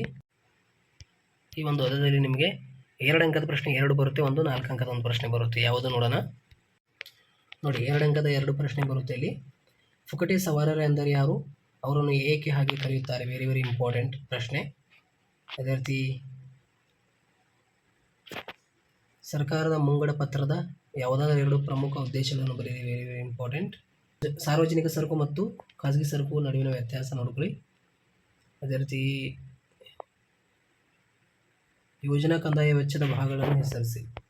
ಈ ಪ್ರಶ್ನೆ ಇಂಪಾರ್ಟೆಂಟ್ ಆಗಿರುತ್ತೆ 2 ಅಂಕದ ಪ್ರಶ್ನೆಯಲ್ಲಿ. ಈ ಒಂದು ಅಧ್ಯಾಯದಲ್ಲಿ ಒಂದು 4 ಅಂಕದ ಪ್ರಶ್ನೆ ಯಾವುದು ಇಂಪಾರ್ಟೆಂಟ್ ಅಂದರೆ, ನಿಮಗೆ ಸರ್ಕಾರದ ಮುಂಗಡ ಪತ್ರದ ಪಟವನ್ನು ಬರೆಯಿರಿ. ವೆರಿ ಇಂಪಾರ್ಟೆಂಟ್ ಆಗಿರುತ್ತೆ, ಆಯಿತಾ. ಸೊ ನಿಮಗೆ ಇದೇ ಒಂದೇ ಪ್ರಶ್ನೆ ವೆರಿ ಇಂಪಾರ್ಟೆಂಟ್. ಈ ಒಂದು ಕೊನೆಯ ಅಧ್ಯಾಯದಲ್ಲಿ ನಿಮಗೆ 4 ಅಂಕದ ಒಂದು ಪ್ರಶ್ನೆ ಮತ್ತು 6 ಅಂಕದ ಒಂದು ಪ್ರಶ್ನೆ ಕೇಳಲಾಗುವುದು. ಯಾವುದು ನೋಡೋಣ. ಈ ಒಂದು ಪ್ರಶ್ನೆ ಮತ್ತು ಈ ಒಂದು ಪ್ರಶ್ನೆನೇ ಸ್ವಲ್ಪ ಕೇಳಿದ್ದಾರೆ ಪರೀಕ್ಷೆಯಲ್ಲಿ, ಆಯಿತಾ. ಸೊ ಇವಾಗ ಕೊನೆಯ ಅಧ್ಯಾಯ ನಿಮಗೆ ಮುಕ್ತ ಆರ್ಥಿಕತೆ ಮತ್ತು ಸಮಗ್ರ ಅರ್ಥಶಾಸ್ತ್ರದಲ್ಲಿ ನಿಮಗೆ 4 ಅಂಕದ ಒಂದು ಪ್ರಶ್ನೆ ಮತ್ತು 6 ಅಂಕದ ಒಂದು ಪ್ರಶ್ನೆ ಕೇಳಲಾಗುವುದು. 4 ಅಂಕದ ಪ್ರಶ್ನೆ ಯಾವುದು ಇಂಪಾರ್ಟೆಂಟ್ ಅಂದರೆ, ಇಲ್ಲಿ ಸಂದಾಯ ಬಾಕಿ ಚಾಲ್ತಿ ಖಾತೆ ಭಾಗಗಳ ಪಟವನ್ನು ಬರೆಯಿರಿ, ಇಲ್ಲಾಂದರೆ ಸಂದಾಯ ಬಾಕಿ ಬಂಡವಾಳ ಖಾತೆ ಭಾಗಗಳ ಪಟ. ಈ 2 ಪ್ರಶ್ನೆಯಲ್ಲಿ ಯಾವುದಾದ್ರೂ ಒಂದು ಬಂದೇ ಬರಬೇಕು, ಯಾಕೆಂದರೆ ಇಂಪಾರ್ಟೆಂಟ್ ಎವರೇಜ್ ಕ್ವೆಶನಲ್ಲಿ, ಆಯಿತಾ. ಇದಂತೂ ನಿಮಗೆ ಕೇಳಿಲ್ಲ. ಯಾವುದು ಇದು ಮುಕ್ತ, ಇದೇ ಹೆಚ್ಚಾಗಿ ಕೇಳಿದ್ದಾರೆ. ವ್ಯಾಪಾರ ಬಾಕಿ ಪರಿಕಲ್ಪನೆಗಳನ್ನು ವಿವರಿಸಿ. ಈ 3 ಪ್ರಶ್ನೆ ವೆರಿ ಇಂಪಾರ್ಟೆಂಟ್ ಆಗಿರುತ್ತೆ, ಆಯಿತಾ. ಬಂಡವಾಳ ಖಾತೆ ಮತ್ತು ಚಾಲ್ತಿ ಖಾತೆ ಮತ್ತು ವ್ಯಾಪಾರ ಬಾಕಿ ಪರಿಕಲ್ಪನೆ. ಸೊ 6 ಅಂಕದ ಪ್ರಶ್ನೆಯಲ್ಲಿ ನಿಮಗೆ ಯಾವುದು ಕೇಳಿದಾರೆ ಅಂದರೆ ಇಲ್ಲಿದೆ ನೋಡಿ, ಸ್ಥಿರ ವಿನಿಮಯ ದರ ಮತ್ತು ಬದಲಾಗುವ ವಿನಿಮಯ ದರಗಳ ಗುಣ ಮತ್ತು ದೋಷಗಳನ್ನು ಪಟ್ಟಿ ಮಾಡಿ. ವೆರಿ ವೆರಿ ಇಂಪಾರ್ಟೆಂಟ್ ಆಗಿರುತ್ತೆ. ಸಂದಾಯ ಬಾಕಿಯ ಖಾತೆಗಳನ್ನು ವಿವರಿಸಿ. ಇದು ಇವಾಗ ಕೇಳೋದನ್ನು ಬಿಟ್ಟಿದ್ದಾರೆ, ಬಟ್ ಇದೇ ಇವಾಗ ಹೆಚ್ಚಾಗಿ ಕೇಳ್ಬೋದು ನಿಮಗೆ. ವೆರಿ ವೆರಿ ಇಂಪಾರ್ಟೆಂಟ್ ಆಗಿರುತ್ತೆ ಈ ಒಂದು ಪ್ರಶ್ನೆ, ಆಯಿತಾ. ಅದೇ ರೀತಿ ಆಮದುಗಳ ಬೇಡಿಕೆಯು ಹೆಚ್ಚಳವು ವಿದೇಶಿ ವಿನಿಮಯದ ಮಾರುಕಟ್ಟೆ ಮೇಲೆ ಬೀರುವ ಪರಿಣಾಮವನ್ನು ರೇಖಾಚಿತ್ರ ಸಹಾಯದಿಂದ ಪ್ರಸ್ತುತಪಡಿಸಿ ಅಂತ ನಿಮಗೆ ಈ 2 ಪ್ರಶ್ನೆಯಲ್ಲಿ ಯಾವುದಾದ್ರು ಒಂದು ನಿಮಗೆ ಬರ್ಬೋದು, ಇಂಪಾರ್ಟೆಂಟ್ ಆಗಿರುತ್ತೆ. ಸೊ ಈ ರೀತಿಯಲ್ಲಿ ನಿಮಗೆ ಇಂಪಾರ್ಟೆಂಟ್ ಕ್ವಶನ್ಸ್ ಆಗಿತ್ತು. ಈ ಎಲ್ಲ ಪ್ರಶ್ನೆಗಳಿಗೆ ಆನ್ಸರ್ ನಾನು ಆ PDF ಕೆಳಗಡೆ ಕಮೆಂಟ್ ಬಾಕ್ಸ್ನಲ್ಲಿ PDF ಆನ್ಸರ್ ಹಾಕಿರ್ತೀನಿ, ಡೋಂಟ್ ವರಿ, ಆಯಿತಾ. ಸೊ ಎಲ್ಲ ವಿದ್ಯಾರ್ಥಿ PDF ಡೌನ್ಲೋಡ್ ಮಾಡ್ಕೊಂಡು ಓದ್ಕೊಳ್ಳಿ, ಆಯಿತಾ. ಇಲ್ಲಿ ನೋಡಿ, ಇವಾಗ USA ಆಯಿತಾ, UK, ಜರ್ಮನ್, ಜಪಾನ್ ಇವೆಲ್ಲ ಏನಿದೆಯಲ್ಲ ನಿಮಗೆ ಇವಾಗ PUQ ಕ್ವಶನಲ್ಲಿ ಕೇಳೋಂಗಿಲ್ಲ ಕರೆನ್ಸಿಗಳು. So don't worry. PUQ question ಯಾವುದು ಕೇಳಲಾಗೋದು? ಸೊ ಪಾರ್ಟ್ 1ನಲ್ಲಿ 2ನೇ ಅಧ್ಯಾಯ ಮತ್ತು 5ನೇ ಅಧ್ಯಾಯ, ಪಾರ್ಟ್ 2ನಲ್ಲಿ 2ನೇ ಅಧ್ಯಾಯದಲ್ಲಿ ಅಷ್ಟೇ 3 PUQ ಕ್ವಶನಲ್ಲಿ ನೀವು 2 ಬರೀಬೇಕಾಗುತ್ತೆ. ಅಲ್ಲಿ ನಿಮಗೆ 10 ಅಂಕ ಬರುತ್ತೆ, ಆಯಿತಾ. ಇಲ್ಲಿ ಇವಾಗ MCQ ಕ್ವಶನಲ್ಲಿ 20 ನಿಮಗೆ, ಅಂದರೆ ಇಲ್ಲಿಂದ blanks MCQ question, maths of finance question, one word question ಎಲ್ಲ ಕೂಡಿಸಿ ಇಲ್ಲಿ 20 ಮಾರ್ಕ್ಸ್ ಬರುತ್ತೆ, ಪ್ಲಸ್ 10 ನಿಮಗೆ PUQ, ಆಯಿತಾ. ಇಲ್ಲೇ 30 ಮಾರ್ಕ್ಸ್ ಬಂತು ಆರಾಮಾಗಿ, ಆಯಿತಾ. ಸೊ ಮತ್ತು ಇವಾಗ 2 ಅಂಕದ ಪ್ರಶ್ನೆಯಲ್ಲಿ ಸಂಪೂರ್ಣವಾಗಿ ಮತ್ತು ಬರುತ್ತೆ. ಅದೇ ರೀತಿ 4 ಅಂಕದ ಪ್ರಶ್ನೆ, 6 ಅಂಕದ ಪ್ರಶ್ನೆಯಲ್ಲಿ ಸಂಪೂರ್ಣವಾಗಿ ಮಾರ್ಕ್ಸ್ ಬರುತ್ತೆ. ಮತ್ತು 80ಕ್ಕೆ 80 ಆರಾಮಾಗಿ ನೀವು ಮಾಡ್ಬೋದು. ಸೊ ಎಲ್ಲ ವಿದ್ಯಾರ್ಥಿಗಳಿಗೆ ಒಂದು ಶೇರ್ ಮಾಡಿ. Thank you so much.